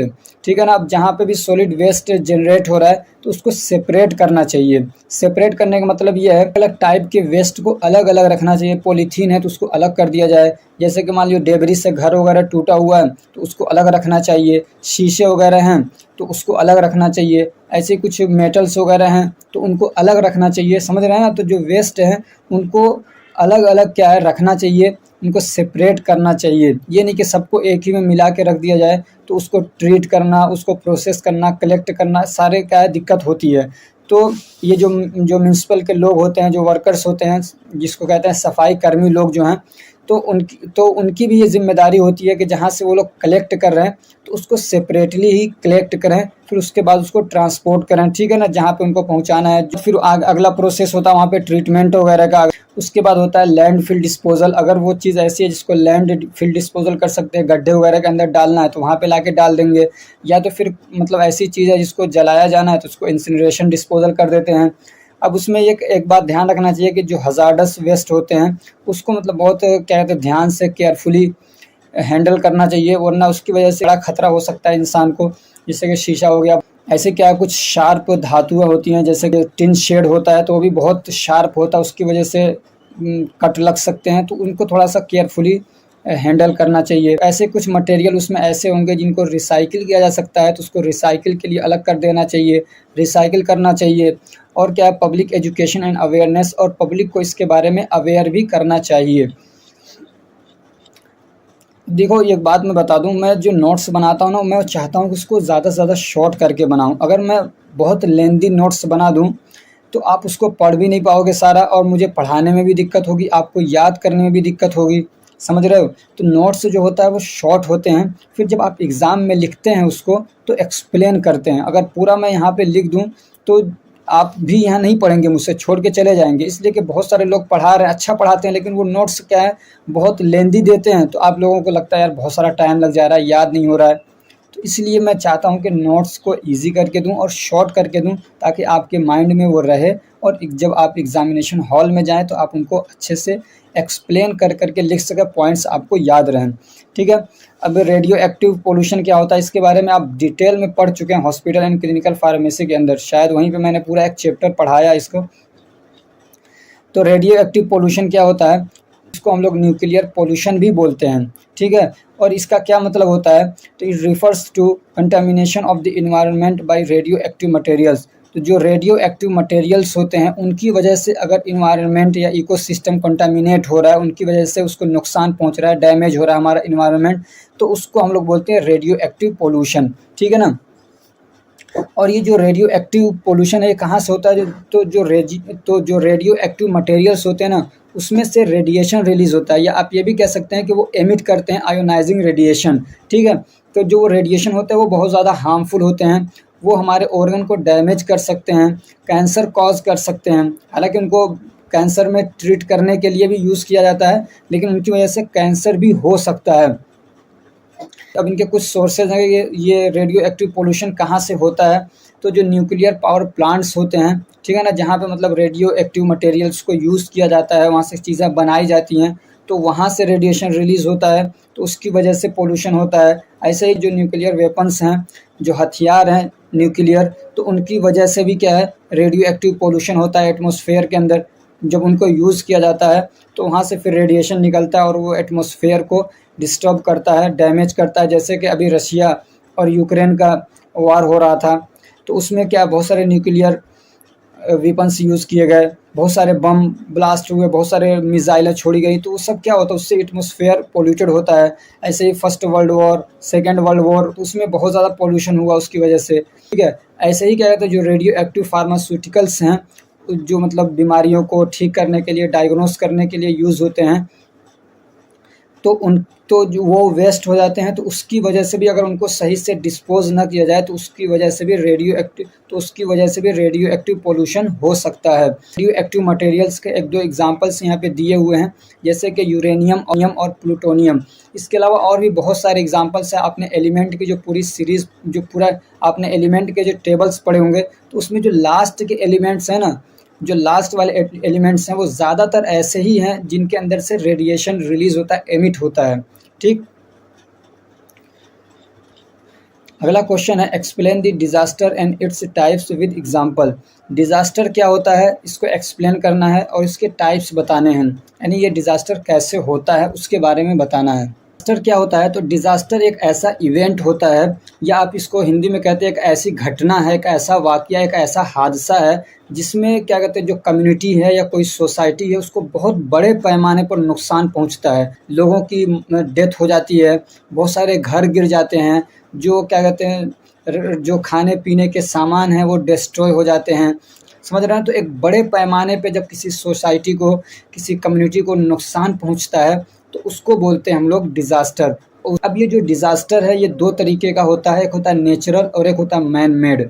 जो नेचुरल है इसकी वजह से ज़्यादा नुकसान पहुंचता है और मैन मेड की वजह से कम पहुंचता है। मैन मेड के भी एग्जांपल्स हैं, लेकिन जो नेचुरल डिज़ास्टर होते हैं ये बहुत ज़्यादा पावरफुल होते हैं, इनकी वजह से बहुत ज़्यादा नुकसान पहुँचता है। ठीक है। हम लोग देखते हैं नेचुरल डिज़ास्टर मतलब जो कि प्राकृतिक हैं, जो कुदरती तौर पे खुद ब खुद होते हैं, उसमें इंसान उसको रोक नहीं सकता है। जैसे कि अर्थक्वेक्स हो गए, ज़लज़ला आता है, ज़मीन हिलने लगती है, बहुत सारे घर गिर जाते हैं। ठीक है। बहुत सारा नुकसान होता है। ऐसे ही आंधी तूफान आता है, अब उसके अलग अलग टाइप के नाम हैं, जैसे कि टाइफून हो गया, साइक्लोन्स हो गए, तो ठीक है ना, उसमें तेज़ हवा चलती है, उसमें तेज़ बारिश हो सकती है। ऐसे फ्लड आता है, बाढ़ आ जाती है, तो उससे भी बहुत तगड़ा नुकसान पहुंच जाता है, घर गिर जाते हैं, लोग डूब के मर जाते हैं, जानवर मर जाते हैं, सामान खराब हो जाता है। ठीक है। ऐसे ही होता है ड्राफ्ट, यानी सूखा पड़ गया, तो सूखा पड़ने की वजह से भी क्या है बहुत ज़्यादा नुकसान पहुंचता है। फसल नहीं होगी, लोगों के पास खाने की चीज़ें नहीं रहती हैं, चीज़ें महंगी हो जाती हैं, बहुत सारे लोग भूखे मरने लगते हैं। ठीक है। तो ये भी एक क्या है नेचुरल डिज़ास्टर है। ऐसे क्या कहते हैं वाइल्ड फायर, जंगल के अंदर आग लग जाती है, पूरा जंगल का जंगल जल जाता है। ऐसे कई कभार ऐसा होता है कि पूरा खेत जो है सारे के सारे जल जाते हैं। सूखा तो नहीं पड़ा, फसल बहुत अच्छी थी, लेकिन आग लग गई, पूरा क्या कहते हैं खेत ही जल गया, सारा जंगल जल गया खेतों का। तो इसकी वजह ये भी एक तरीके का क्या है डिज़ास्टर है। ये मैन मेड भी हो सकता है, कभी इंसान बहुत सारे होते हैं, सिगरेट पिया ला के फेंक दिया, क्या हुआ पूरा जो खेत है वो जल गया। तो कभी ये मैन मेड भी होता है। और क्या कहते हैं जो ये जंगली आग लगती है वो कभी अपने आप जब उसका क्या कहते हैं इग्निशन टेम्परेचर बहुत ज़्यादा बढ़ जाता है तो उसकी वजह से भी आग लग सकती है। ऐसे क्या कहते हैं जो सुनामी आते हैं तो सुनामी की वजह से भी तो सुनामी आपने सुना होगा कि जो समंदर है उसकी जो लहरें हैं वो समझिए समंदर से बाहर आ जाती हैं बहुत बड़े पैमाने पे और आसपास की बस्तियों को मारती हैं, एकदम तहस नहस कर देती हैं। ऐसे क्या कहते हैं जो वोल्केनिक इरप्शन है, ज्वालामुखी फट जाता है किसी एरिया के अंदर तो वहाँ से भी क्या है बहुत बड़ा नुकसान पहुँच सकता है। तो ये सारे क्या हैं नेचुरल डिज़ास्टर के टाइप्स हैं। तो हम लोग पढ़ते हैं man made disaster. Man disaster अलग अलग टाइप के हो सकते हैं, ठीक है ना। तो जैसे कि इसके अंदर आ जाएगा इंडस्ट्रियल एक्सीडेंट, यानी किसी इंडस्ट्री के अंदर क्या कहते हैं कोई केमिकल है वो स्पिलेज हो गया, समझ रहे, कोई एक्सप्लोजन हो गया, आग लग गई, न्यूक्लियर एक्सीडेंट हो गया, वहाँ से कोई मतलब जहरीली गैस रिलीज़ हो गई तो आसपास की बस्तियों को नुकसान पहुँच जाता है, वहाँ पे जो काम करने वाले वो लोग मर जाते हैं। जैसे कि एक भोपाल का जो घटना है, बहुत सारे लोग उसके अंदर मर गए थे, ठीक है। ऐसे क्या होता है ट्रांसपोर्टेशन एक्सीडेंट हो जाते हैं, क्रैशेस हो जाते हैं, गाड़ियाँ आपस में लड़ जाती हैं, एरोप्लेन क्रैश हो गया, ट्रेन आपस में टकरा गई, जो जहाज़ है शिप है वो पानी के अंदर डूब गया। तो इसकी वजह से भी क्या है बहुत बड़ा नुकसान पहुंचता है। तो ये भी एक तरीके का क्या है डिज़ास्टर है। ऐसे क्या कहते हैं जो इंफ्रास्ट्रक्चर वगैरह हैं उनको मतलब बहुत घटिया तरीके से बनाया गया तो वो गिर जाते हैं, तो उसकी वजह से बहुत सारी जानें चली जाती हैं, जो पुल वगैरह हैं वो गिर जाते हैं, ठीक। ऐसे क्या कहते हैं जो जैसे कि वारफेयर है, जैसे कि वर्ल्ड वार हो गया, सेकेंड वर्ल्ड वार हो गया, तो जो बड़ी बड़ी लड़ाइयाँ हो जाती हैं जैसे कि अभी रशिया का और यूक्रेन का हुआ, जैसे चलते रहती हैं लड़ाइयाँ, तो लड़ाइयों की वजह से भी क्या है बहुत बड़ा नुकसान पहुंचता है। तो ये भी एक तरीके का क्या है डिज़ास्टर है और ये मैन मेड डिज़ास्टर है। अब ये जो डिज़ास्टर होते हैं उसको कैसे मैनेज किया जाए, कई बार इसको पूछ लेता है, ये इसके ऊपर आप पढ़ भी चुके हैं फार्मेसी लॉ एंड एथिक्स के अंदर। तो disaster management involves planning, responding and recovering from disaster to protect lives, minimize damage and support affected communities. There are key steps that can make it more effective. तो disaster management का क्या मतलब क्या होता है, इसमें क्या मतलब ख़ास बात होती है, इसमें क्या मेन पॉइंट्स होते हैं, क्या करना रहता है आपको। तो इसमें आपको पहले तो प्लानिंग करना रहता है कि कैसे इसको मैनेज करना है, ठीक है ना। उसके बाद रिस्पॉन्डिंग होता है, यानी लोगों को रिस्पॉन्स करना, उनकी ज़रूरतों को रिस्पॉन्स करना, ऐसे जो डैमेज हुआ उसको रिकवर करना। ऐसे क्या कहते हैं लोगों की जानों को बचाना, जो तो मर गए तो बेचारे मर ही गए, जो बचे हुए हैं जिनको बचाया जा सकता है तो उनको बचाना। और डिज़ास्टर की वजह से जो आफ़त आई है उसको कम से कम करना, उसके नुकसान को कम से कम करना, ऐसे जो अफेक्टेड लोग हैं उनको सपोर्ट करना, उनकी मदद करना। तो ये सारे काम डिज़ास्टर मैनेजमेंट के अंदर आते हैं। अब ये डिज़ास्टर मैनेजमेंट ये सरकारी तौर पे किया जाता है बाकायदा तरीके से। इसके लिए क्या है बॉडीज़ बनी हुई हैं, अथॉरिटीज़ और बोर्ड बने हुए हैं, नेशनल लेवल पे, स्टेट लेवल पे, डिस्ट्रिक्ट लेवल पे, ठीक है ना। इसके लिए पूरा एक्ट बना हुआ है हमारा डिज़ास्टर मैनेजमेंट एक्ट। इसके लिए बहुत सारी क्या है एनजीओज़ काम करती हैं, बहुत सारे कम्युनिटीज़ के लोग होते हैं जो उनकी मतलब कम्युनिटीज़ होती हैं वो काम करती हैं। और क्या हर आदमी को इंडिविजुअली भी काम करना चाहिए, इसलिए कि ये आपदा, ये मुसीबत, ये आफ़त, ये घटना किसी के साथ भी हो सकता है। तो इसलिए एक दूसरे के ऐसे मौक़ों पे एक दूसरों की मदद करनी चाहिए। तो सबसे पहला क्या है, इसके क्या स्टेप्स हैं, तो सबसे पहला क्या है प्रिपेयर्डनेस यानी तैयारी, ठीक है ना। जैसे ही कहीं पे डिज़ास्टर हो रहा है या हो चुका है तो सबसे पहले क्या करना है इमरजेंसी प्लान बनाना है कि इस डिज़ास्टर को हमको कैसे मैनेज करना है, उसकी पूरी मतलब प्लान बना के काम करना। ये नहीं कि जैसा जो जिसके मन में आ रहा है ऐसा करना, नहीं, वहाँ पे प्लान बनाइए क्या ज़रूरत है, क्या किया जाना चाहिए, क्या नहीं करना चाहिए। जो लोग इस फील्ड के माहिर हैं आपस में बैठ के प्लान बनाएं इमरजेंसी तौर पे, यानी कि पता चल रहा है कि डिज़ास्टर हो गया और 10 घंटे मीटिंग चल रही है, नहीं, बल्कि जल्दी से अपना प्लान बनाएं कि क्या करना है, किस टाइप से हमको वहाँ पे पहुँचना है, क्या लोगों को कैसे बचाना है, कैसे हेल्प करना है। तो ये सारी चीज़ें होती हैं। और इसके अंदर आप ये भी कह सकते हैं कि अभी डिज़ास्टर नहीं हुआ है उससे पहले ही आपके पास प्री प्लान होना चाहिए, ठीक है ना। पहले से आपको तैयार होना चाहिए कि अगर डिज़ास्टर कंडीशन होता है तो उसमें हम लोग कैसे मतलब डिज़ास्टर को मैनेज करेंगे, कैसे उसको मिटिगेट करेंगे, उसके इफ़ेक्ट को कैसे कम करेंगे, मिनिमाइज़ करेंगे। तो ये सारी चीज़ें होनी चाहिए। कुछ ऐसी चीज़ें होती हैं जिनकी वजह से मतलब बहुत तगड़ा नुकसान पहुँच सकता है अगर उनको कंट्रोल और प्रिजर्व ना किया जाए। जैसे कि रेलवे स्टेशन के पास में जो ट्रेनें डीजल से चलती हैं तो वहाँ पे बड़े-बड़े टैंक होते हैं। मान लीजिए वहाँ पे आग लग रही है, अब उस एरिया को बचाना ज़रूरी है। वरना तो अगर वहाँ पे आग लग गई और सपोज दैट कि वो जो टैंक है वो फट गए तो वो बहुत बड़े इलाके को क्या है डैमेज कर सकते हैं। वहाँ से डीजल फैलेगा तो बहुत तगड़ी आग फैलेगी। ऐसे और भी चीज़ें हो सकती हैं, गैस एजेंसियाँ हैं, तो ऐसी जगहों को क्या है प्रोटेक्ट करना है, ठीक है ना। ऐसे क्या कहते हैं जो इमरजेंसी किट्स वगैरह हैं, खाने पीने की चीज़ें हैं, फर्स्ट एड के सामान हैं, तो उन सबको क्या है असेंबल करना, जमा करना, ठीक है। उसके बाद क्या है रिस्पॉन्स, यानी ये कि जो लोग, यानी ये है कि उसमें आदमी को इन्फॉर्म होना चाहिए, जिनसे आपको सही न्यूज़ मिलता रहता है, तो उससे आपको क्या है जुड़े रहना चाहिए और देखना चाहिए कि इस वक्त क्या गाइडलाइंस दिए जा रहे हैं सरकार की तरफ से, या जो क्या कहते हैं एनजीओज़ हैं, जो रेगुलेटर बॉडीज़ हैं, उनकी तरफ से क्या बातें कही जा रही हैं, तो उनको सुनना, उनको जानना और फिर उसके अकॉर्डिंग काम करना, ठीक है ना। ऐसे क्या खुद को भी बचाना और दूसरे लोगों को भी क्या है जो मतलब सेफली इवैक्यूएट करना, उनको बचाना डिज़ास्टर की जगहों से। ऐसे क्या कहते हैं इमरजेंसी कॉन्टैक्ट सर्विस का इस्तेमाल करना। अगर कुछ ऐसी सर्विसेज हैं तो आप उनको फ़ौरन फ़ोन करके, डिज़ास्टर कंडीशन आ रही है तो फ़ौरन उनको फ़ोन करना। जैसे कि मान लीजिए कहीं पे आग लग गई, तो अब ये नहीं कि खुद ही बाल्टी लेकर दौड़ रहे हो, तो ठीक है आप कितना करोगे।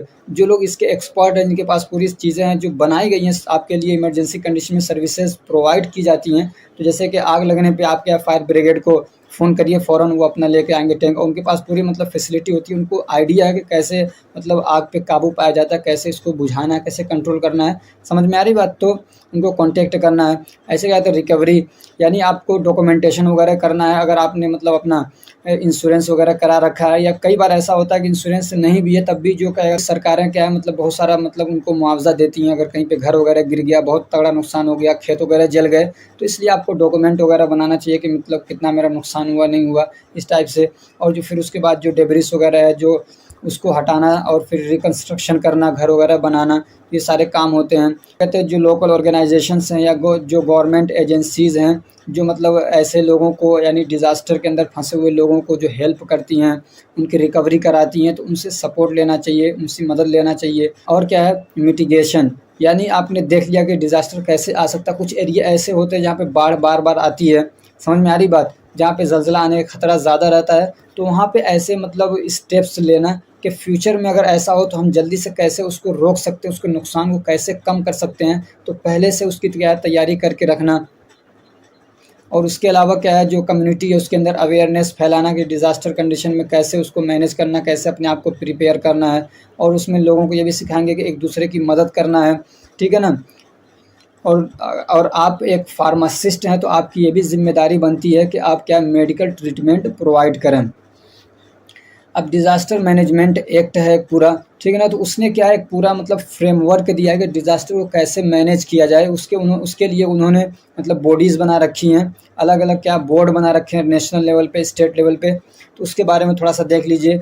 तो इस एक्ट के ज़रिए से क्या है एस्टेब्लिशमेंट कराया गया नेशनल डिज़ास्टर मैनेजमेंट अथॉरिटी का, ठीक है, NDMA।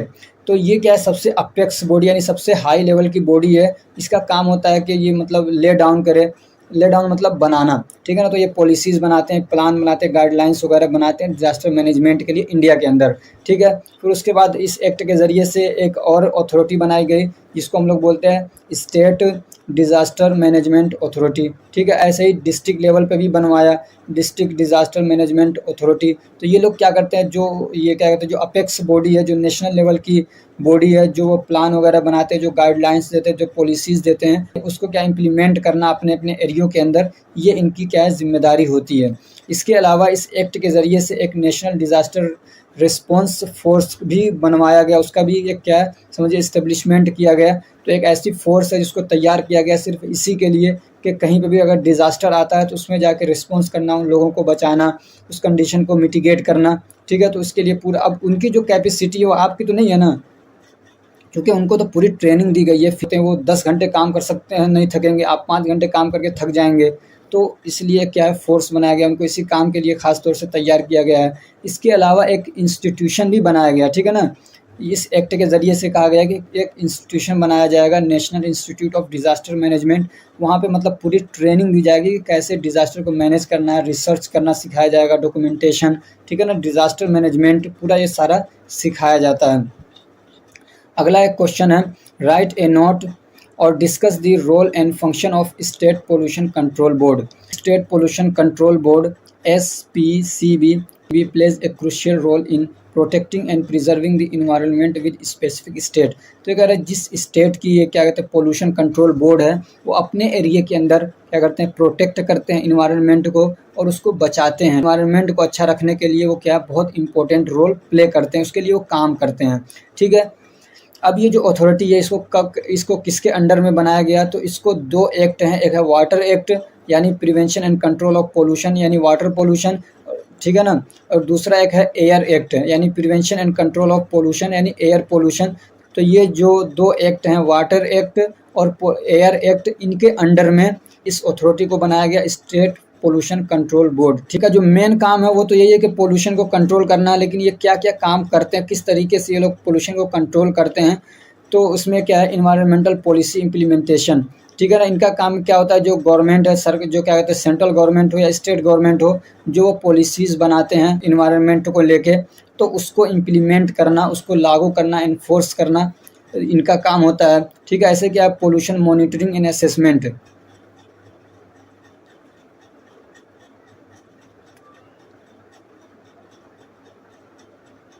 दूसरा इनका काम होता है पोल्यूशन को मॉनिटर करना और उसको असेस करना यानी एनालाइज करना कि कितना है। यानी इनके अलग अलग स्टेशन बने रहते हैं। स्टेशन मतलब समझिए कि अपना एक एरिया के अंदर वहाँ पे उन्होंने ऑफिस बना लिए, तो अलग अलग एरिया के अंदर इनके स्टेशंस होते हैं। ठीक है, वहाँ पे अलग अलग एरियो के अंदर वो पोल्यूशन को देखते हैं कि यहाँ पे एयर की क्वालिटी कैसी है, ठीक है ना, एयर पोल्यूशन कितना है नहीं है, उसको असेस करते हैं। ऐसे क्या है, तो वाटर पोल्यूशन, ये दोनों पे काम करते हैं। ठीक है ना, ऐसे वाटर पोल्यूशन, और वाटर के अंदर आप सोइल को भी जोड़ लीजिए, ठीक है ना, तो उस पे भी ये काम करते हैं, देखते हैं वाटर की क्वालिटी यहाँ पे कैसी है नहीं है, जो यहाँ पे फैक्ट्रीज वगैरह हैं वो कितना पोल्यूशन एमिट कर रहे हैं, कितना पोल्यूशन रिलीज़ कर रहे हैं। तो अब इनको ये भी पावर होता है कि वो जाके उसके अंदर फैक्ट्रीज़ के अंदर चेक भी कर सकते हैं। तो ये सारी चीज़ें वो जाके मतलब पोल्यूशन का भी डेटा निकालते हैं, कलेक्ट करते हैं अपने एरिया के अंदर, और फिर क्या कहते हैं वो सारा डेटा गवर्नमेंट को देते हैं ये। ठीक है, ऐसे क्या इनका रेगुलेटरी कंट्रोल फॉर्म अपने हिसाब से क्या है, कुछ गाइडलाइंस, कुछ स्टैंडर्ड्स भी बना सकते हैं पोल्यूशन को कंट्रोल करने के लिए, और उनके पास ये भी पावर होता है कि उसको इन्फोर्स करना, ठीक है ना, लागू करवाना। ठीक है, अब ये क्या करते हैं, ये एमिशन को सेट करते हैं, यानी कि जो गैस और धुआं वगैरह रिलीज होता है इंडस्ट्रीज वगैरह से, ठीक है ना, जिसको हम लोग बोलते हैं एमिशन या एफ्लुएंट। ठीक है, जो वेस्ट रिलीज होता है फैक्ट्रीज से, इंडस्ट्रीज से या जो गाड़ियों से, तो उस कितना होना चाहिए, क्या लिमिट है उसकी, वो ये सेट करते हैं। इसके अलावा ये लोग मतलब परमिट भी देते हैं, लाइसेंस भी वगैरह भी देते हैं। जैसे कि मान लीजिए आप कोई फैक्ट्री वगैरह बना रहे हैं, ठीक है ना, तो बनाने से पहले आपको इनसे एक सर्टिफिकेट लेना पड़ता है, लाइसेंस लेना पड़ता है, पोल्यूशन सर्टिफिकेट, कि हम लोग इस स्टैंडर्ड के अंदर रह के ही काम करेंगे, इससे ज़्यादा हम लोग पोल्यूशन नहीं रिलीज़ करेंगे। ऐसे गाड़ियों का भी लाइसेंस बनता है, तो उसको भी ये लोग चेक करते हैं। इनका काम होता है इन्वायरमेंटल इम्पैक्ट असेसमेंट, EIA।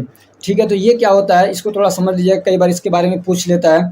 अब यहाँ पे मैं शॉर्ट नोट दे रहा हूँ, आप इसको एक्सप्लेन करके लिख दीजिएगा। जैसे कि मान लीजिए आप कोई इंडस्ट्री बनाने जा रहे हैं, ठीक है, कोई फैक्ट्री बनाने जा रहे हैं, कोई प्लांट लगाने जा रहे हैं, किसी भी बड़े प्रोजेक्ट पे आप काम करने जा रहे हैं, तो उस प्रोजेक्ट को शुरू करने से पहले आप इनसे पहले जाके अपना पूरा प्रोजेक्ट दिखाते हैं। ठीक है, अब ये उस प्रोजेक्ट को सामने रख के मतलब आप कितने बड़े पैमाने पे काम करने जा रहे हैं पूरा एक असेस करते हैं, यानी समझिए एनालाइज करते हैं, दिमाग लगाते हैं, पढ़ते हैं, इवेल्युएट करते हैं कि इसकी वजह से मतलब इन्वायरमेंट को कितना नुकसान पहुंच सकता है, यहाँ से कितना पोल्यूशन रिलीज हो सकता है, समझ में आ रही बात, कितना एडवर्स इफेक्ट इसका हो सकता है। तो वो सारी चीज़ों को वो पढ़ते हैं, अंदाज़ा करते हैं।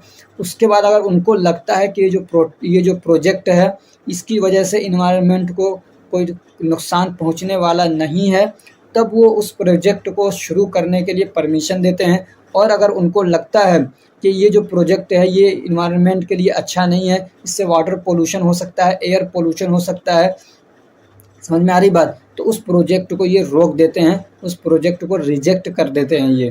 ठीक, ऐसे क्या होता है, पोल्यूशन कंट्रोल मेजर एक काम ये भी होता है कि ये मतलब लोगों को इनकरेज करते हैं कि जो वेस्ट मैनेजमेंट प्रैक्टिस है उसको इम्प्लीमेंट करें और उस पर काम करें, सही से पोल्यूशन को कम से कम करें। तो उसके लिए ये लोग क्या कहते हैं, रिसाइकलिंग जो प्रोसेस है उसको प्रोमोट करते हैं। ऐसे क्या कहते हैं, इन्वायरमेंटल अवेयरनेस एंड एजुकेशन, ये लोगों को, और क्या कहते हैं, जो बहुत सारी फैक्ट्रीज़ हैं, जो कंपनीज़ हैं, जो वर्कशॉप हैं, जो काम करने वाले लोग हैं, जहाँ से मतलब बहुत सारा समझिए कि बहुत सारा पोल्यूशन रिलीज़ होता है, तो उनके लिए ये प्रोग्राम कंडक्ट करते हैं, वर्कशॉप करते हैं, सेमिनार करते हैं, उनको ट्रेनिंग देते हैं, उनको समझाते हैं कि कैसे मतलब पोल्यूशन को हम लोग कंट्रोल कर सकते हैं, क्या-क्या उसके तरीके हैं, क्या-क्या नई-नई मशीनरीज़ आ गई हैं नई, और क्या सस्टेनेबल प्रैक्टिस क्या है, यानी ऐसा जो टिकाऊ हो, ठीक है ना? तो वो सारी चीज़ें उनको सिखाते हैं, समझाते हैं। अगला क्वेश्चन है डिफाइन सीओडी। सीओडी क्या है? और ये बताइए कि सीओडी कैसे डिफाइन करता है वाटर पोल्यूशन को? तो सीओडी का मतलब होता है केमिकल ऑक्सीजन डिमांड, ठीक है? सीओडी का मतलब क्या है? Chemical oxygen demand. ये क्या है? एक समझिए पैमाना है, एक मीज़र है, एक तरीका है वाटर के अंदर पोल्यूशन को जाँचने का, यानी वाटर पोल्यूशन को चेक करने का या वाटर क्वालिटी को चेक करने का ये एक इंडिकेटर होता है, ठीक है? तो ये कैसे काम करता है? तो ये इस प्रोसेस के अंदर, इस टेस्ट के अंदर जो ऑक्सीडेशन करने वाले एजेंट हैं, यानी जिसको हम लोग कह सकते हैं कि स्ट्रॉन्ग ऑक्सीडाइजिंग एजेंट जो होते हैं, उनको यूज़ किया जाता है, जैसे कि पोटेशियम डाइक्रोमेट हो गया, पोटेशियम परमैंगनेट हो गया। तो ये जो ऑक्सीडाइजिंग एजेंट हैं, इनको यूज़ किया जाता है, ठीक है? और वाटर का सैंपल लिया जाता है, और ये उन दोनों को फिर यानी वाटर का सैंपल लिया जाता है, उसके अंदर इनको डाला जाता है, ठीक है? और साथ में कुछ मतलब कैटलिस्ट वगैरह भी डाल देते हैं जो इस केमिकल रिएक्शन को और आसान कर देते हैं, जैसे कि सल्फ्यूरिक एसिड हो गया। अगर पानी के अंदर ऑर्गेनिक कंपाउंड होता है तो फिर ये जो ऑक्सीडाइजिंग एजेंट हैं उनके साथ में वो क्या करते हैं? रिएक्शन करते हैं, ठीक है? उसके बाद जो ऑर्गेनिक मैटर है वो कार्बन डाइऑक्साइड में कन्वर्ट हो जाता है और वाटर में कन्वर्ट हो जाता है। तो ये प्रोसेस होने के बाद ये देखा जाता है कि ऑक्सीजन का जो कितना अमाउंट कंज्यूम हुआ है इस प्रोसेस के अंदर, ठीक है ना? ये जो हम लोग ऑक्सीडाइजिंग एजेंट डालते हैं तो हमको मालूम होता है कि कितना ऑक्सीजन का अमाउंट है इसके अंदर, ठीक है? तो उसके हिसाब से फिर हम लोग उस वाटर के अंदर देखते हैं कि इसके अंदर ऑक्सीजन का अमाउंट कितना यूज़ हुआ है। तो अगर क्या कहते हैं केमिकल ऑक्सीजन डिमांड ज़्यादा है, यानी ज़्यादा समझिए यानी समझिए ऑक्सीजन के जो अमाउंट है वो ज़्यादा यूज़ हुआ है, ऑक्सीजन एटम ज़्यादा यूज़ हुआ है, उसको हम लोग बोलेंगे हाई सीओडी, ठीक है? अगर केमिकल ऑक्सीजन डिमांड ज़्यादा है वाटर का, तो ये इंडिकेट करता है कि जो ऑर्गेनिक पोल्यूटेंट्स हैं वो बहुत ज़्यादा हैं, ठीक है? समझ में आ गया होगा आपको। एक बार फिर से मैं रिपीट करता हूँ, वाटर का सैंपल लिया, उसके अंदर ऑक्सीडाइजिंग एजेंट डाला, कुछ उसके अंदर क्या कहते हैं कैटलिस्ट डाल दिया ताकि इस केमिकल रिएक्शन को आसान करें। उसके बाद अब ये देखा जाता है कि इसके अंदर जो क्या कहते हैं ऑक्सीजन के एटम्स हैं या ऑक्सीजन का अमाउंट कितना यूज़ हुआ है, ठीक है? उसके हिसाब से फिर ये अंदाज़ा लगाया जाता है कि इसके अंदर ऑर्गेनिक पोल्यूटेंट्स कितने हैं। अगर क्या कहते हैं सीओडी ज़्यादा है, इसका मतलब ऑर्गेनिक पोल्यूटेंट्स इसके अंदर ज़्यादा है, यानी वाटर क्या पोल्यूटेड है, ठीक है ना? अब ये इससे पूरा ये अंदाज़ा लगा लिया जाता है कि जो मान लीजिए कोई इंडस्ट्री है वो वाटर जो रिलीज़ कर रही है तो वो कितना ज़्यादा पोल्यूटेड वाटर रिलीज़ कर रही है, तो इससे अंदाज़ा लगा लिया जाता है। अगला क्वेश्चन है right the effect of pollution on ecosystem. ये काफ़ी इंपॉर्टेंट क्वेश्चन है। यहाँ से ऐसा भी क्वेश्चन आ सकता है कि write the effect of water pollution on ecosystem या write the effect of air pollution on ecosystem. तो आपको अगर वो अलग से याद नहीं आ रहा तो ये वाला जो है ना इसी को डाल देंगे तब भी आपका काम चल जाएगा, ठीक है ना? और इकोसिस्टम यानी एनवायरनमेंट और हमारे हेल्थ पे इसका क्या इफेक्ट पड़ता है, कभी इकोसिस्टम ना दे के ये दे दे तो कंफ्यूज नहीं होना है, ठीक? तो यहाँ पे कुछ इम्पैक्ट्स दे रखे हैं। सबसे पहला क्या है बायोडाइवर्सिटी लॉस हो जाता है। अब बायोडाइवर्सिटी क्या है ये फर्स्ट पार्ट में हम लोगों ने बहुत अच्छे से पढ़ लिया है। तो पोल्यूशन की वजह से क्या होता है जो बायोडाइवर्सिटी है वो क्या होता है डैमेज होता है, यानी जो प्लांट है एनिमल्स है माइक्रो ऑर्गेनिज्म है डेथ भी हो सकती है, वो मर भी सकते हैं, डैमेज भी हो सकते हैं, ठीक है? ऐसा क्या वाटर कंटामिनेशन होता है, यानी पोल्यूशन की वजह से क्या होगा वाटर पोल्यूटेड होगा। अब जब वाटर पोल्यूटेड होगा तो बहुत सारी दिक्कतें उससे फिर क्या होती हैं क्रिएट होती हैं, ठीक? अब ये सारों को मैं एक्सप्लेन नहीं करूँगा, आप इसको पढ़ लीजिएगा, ठीक है ना? उसके बाद क्या होता है एयर कंटामिनेशन यानी एयर पोल्यूशन हो जाता है, ठीक है? अगर पोल्यूशन आएगा एयर के अंदर तो एयर पोल्यूशन होगा। ऐसे ही क्या कहते हैं सोइल डिग्रेडेशन हो जाता है, यानी समझिए सोइल भी हमारा जो क्या है पोल्यूटेड हो जाता है। उसमें क्या होगा उसकी जो फर्टिलिटी है जो उसके अंदर पैदावार की ताकत है जो एबिलिटी है वो कम हो जाती है। जैसे क्या कहते हैं negative impact on human health, और हमारा जो हेल्थ है उस पर भी बहुत बुरा इफेक्ट इसका पड़ सकता है।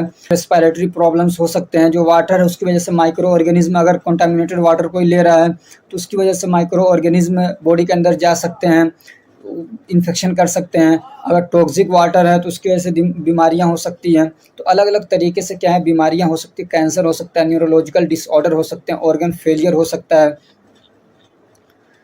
अगला क्वेश्चन है right the effect of air pollution on ecosystem. ठीक है ना, अभी मैंने कहा देखिए वैसा क्वेश्चन आ गया। ये क्वेश्चन मैंने लिए हैं जो पिछले क्वेश्चन में पिछले मतलब प्रीवियस ईयर में क्वेश्चन दे रखे हैं इस टाइप के। ठीक है ना, और इसके क्वेश्चन पेपर मैंने क्या कहते हैं कम्युनिटी पोस्ट में भी डाल दिया है और टेलीग्राम पे भी डाल दिया, जाके आप उसको देख सकते हैं वहाँ से।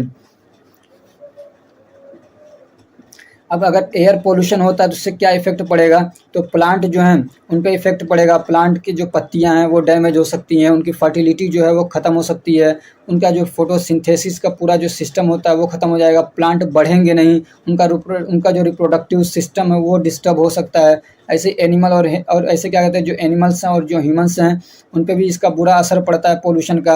रेस्पिरेटरी प्रॉब्लम्स हो सकते हैं, कैंसर हो सकते हैं, रिप्रोडक्टिव प्रॉब्लम हो सकते हैं, यहाँ तक कि उसकी वजह से मौत भी हो सकती है एयर पोल्यूशन की वजह से। बायोडाइवर्सिटी जो है वो ख़राब हो जाती है, बायोडाइवर्सिटी लॉस हो जाता है। इसे क्या कहते हैं एयर पोल्यूशन की वजह से एसिड रेन होता है, एसिड रेन की वजह से जो एक्वेटिक इकोसिस्टम है वो बहुत बुरी तरीके से अफेक्ट होता है, यानी जो पानी के अंदर मछलियाँ और भी जो एनिमल्स वगैरह हैं, जो प्लांट्स हैं, जो भी चीज़ें हैं पानी के अंदर, तो वो बुरी तरीके से अफेक्टेड होते हैं। इससे प्लांट वगैरह भी अफेक्टेड होते हैं और इंसानों को भी इससे नुकसान पहुंचता है। इसकी वजह से एयर पोल्यूशन की वजह से क्लाइमेट चेंज हो सकता है। अगला क्वेश्चन है right the effect of water pollution on ecosystem. Ecosystem के अंदर वाटर पोल्यूशन का क्या इफेक्ट होता है, तो वही सारी चीज़ें यहाँ पे भी है तकरीबन। ठीक है, तो इसमें एक आप क्या बढ़ा देंगे कि जो एक्वेटिक लाइफ है यानी जो पानी के अंदर जो लाइफ है वो बुरी तरीके से अफेक्टेड होते हैं। ठीक है, अब एयर, अब जो वाटर है इसके बारे में हम लोग कई बार इसके बारे में पीछे हम लोग पढ़ चुके हैं कि वो मतलब उसके अंदर टॉक्सिक मटेरियल्स हो सकता है, हैवी मेटल्स हो सकते हैं, पेस्टिसाइड, फर्टिलाइज़र, ये सारी चीज़ें ये पोल्यूटेंट्स हैं। तो ये वाटर के अंदर जाते हैं। तो वाटर अब ये कहाँ जाएगा, वाटर नदियों के अंदर जाएगा, झील के अंदर जाएगा, समंदर के अंदर जाएगा, तालाब के अंदर जाएगा। तो वहाँ पे जो मतलब ऑर्गेनिज्म, वहाँ पे जो क्या कहते हैं जो लाइफ है वो उसकी वजह से बहुत बुरी तरीके से अफेक्टेड होती है। कई बार देखते नहीं है तालाब के अंदर जो गंदा पानी जाता रहता है, मछलियाँ एकदम परेशान हो जाती है, पूरी पूरी मछलियाँ मर जाती हैं। ठीक है ना, और इसकी वजह से फिर क्या होगा, जो फूड चैन है यानी वाटर पोल्यूशन की वजह से जो फूड चैन है या बायोडाइवर्सिटी है वो लॉस हो जाता है। वाटर की जो क्वालिटी है वो ख़राब हो जाती है।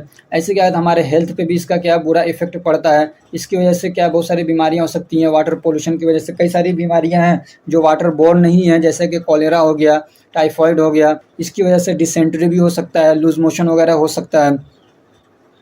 अगला क्वेश्चन है discuss the duties and power of controller of air pollution और write the important provision of air pollution act. एक तो इसमें क्या है कि जो कंट्रोलर होता है एयर पोल्यूशन का, ठीक है, उसका क्या पावर होता है, उसकी क्या ड्यूटीज़ हैं उसको बताना है। या अब इसको दूसरी तरीके से ऐसे भी आ सकता है कि इम्पोर्टेंट प्रोविजंस लिखिए पोल्यूशन एक्ट के, या ऐसे आ सकता है कि write a note on air act. ठीक है, एयर एक्ट कब आया था, 1981 के अंदर, 1981 में। तो ये एक्ट किस लिए आया था, एयर पोल्यूशन को कंट्रोल करने के लिए, उसको रोकने के लिए। ठीक है, अब एयर पोल्यूशन जो होता है वो ख़ास तौर से कहाँ से होता है आपने पूरा पढ़ा है। तो जो मेन जिसको हम लोग रोक सकते हैं वो क्या है, एक इंडस्ट्रियल एमिशन है, यानी जो इंडस्ट्रीज से जो गैसेस निकलते हैं, जो रेडिएशन वगैरह निकलते हैं, एक तो वो हो गया। दूसरा क्या होता है, व्हीकल्स से। ठीक है ना, जो हमारी गाड़ियाँ, जो व्हीकल्स हैं वहाँ से जो पोल्यूशन होता है, ये दो मेन सोर्स हैं। तो इसी पे ये लोग ख़ास तौर से काम करते हैं।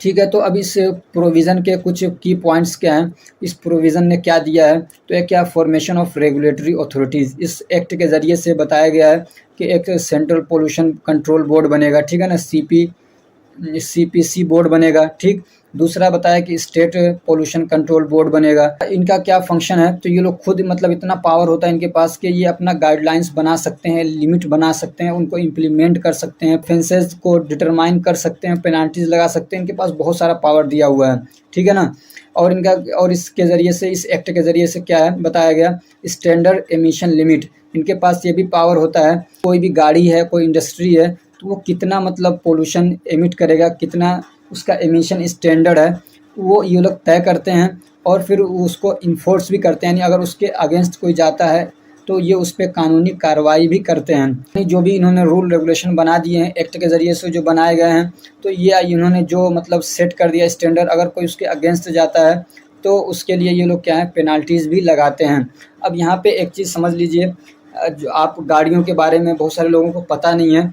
जो लोग व्हीकल्स चलाते हैं, 4 व्हीलर हो या क्या कहते हैं 2 व्हीलर्स हो, मुझे 4 व्हीलर के बारे में नहीं मालूम इतना, लेकिन 2 व्हीलर्स अगर जो चला रहे हैं, जो राइडर हैं, जिनके पास बाइक है, तो उनको पीयूसी सर्टिफिकेट ज़रूर बनवाना चाहिए। पीयूसी सर्टिफिकेट इसी एक्ट के अंदर बनता है, समझिए। पीयूसी सर्टिफिकेट का मतलब होता है पोल्यूशन अंडर कंट्रोल सर्टिफिकेट। ये अपने टू व्हीलर्स के लिए बनाते हैं। आप जब गाड़ी लेते हैं तो उसका जो आपका सर्टिफिकेट होता है वो साथ में मिलता है आपको 1 साल के लिए, ठीक है। 1 साल के बाद वो एक्सपायर हो जाता है, फिर आप उसको बनवाते हैं, तो उसके लिए आपको एक फॉर्म वगैरह भरना पड़ता है। इसमें जो मेन बात बताना है मुझे कि वो 6 महीने के लिए होता है और 6 महीने के बाद एक्सपायर हो जाता है। और अगर आपके पास ये सर्टिफिकेट नहीं है, पीयूसी सर्टिफिकेट आपके पास नहीं है, तो आपको 10,000 रुपये का पेनाल्टी लग सकता है। समझ में आ रही बात? कितना? अगर आपके पास पीयूसी सर्टिफिकेट नहीं है तो 10,000 रुपये का पेनाल्टी लग सकता है आपको यूपी के अंदर। बाकी स्टेट का मुझे नहीं मालूम है, अगर ट्रैफिक पुलिस जो है वो आपको पकड़ लेता है, ठीक है। अब ये अलग बात है, कई बार ऐसा होता है कि वो 200-400 रुपये लेके अपनी जेब में डाल लेते हैं, आपका चालान नहीं काटते हैं। अगर चालान काट दें तो आपको इतना भरना पड़ेगा। ऐसे क्या कहते हैं, वाटर क्वालिटी स्टैंडर्ड, ये जो एक्ट है वो इस बोर्ड को एम्पावर करता है, इतना मतलब पावर देता है कि ये लोग वाटर क्वालिटी को क्या कहते हैं, वाटर क्वालिटी का जो स्टैंडर्ड है वो तय करते हैं। कि मतलब मान लीजिए कोई इंडस्ट्री है, वहाँ से जो पानी निकल रहा है, गंदा पानी जो वेस्ट निकल रहा है, तो वो कितना मतलब उसकी क्वालिटी क्या होनी चाहिए। कहीं ऐसा तो नहीं है कि वो बहुत ज़्यादा मतलब टॉक्सिक है, ठीक है ना। तो इसलिए वहाँ से पूरा एक सिस्टम होता है कि पानी को ट्रीटमेंट करके फिर रिलीज़ किया जाता है। तो ये लोग क्या है, एक तरीके से वाटर की क्वालिटी को वाटर क्वालिटी के स्टैंडर्ड को सेट करते हैं, तय करते हैं।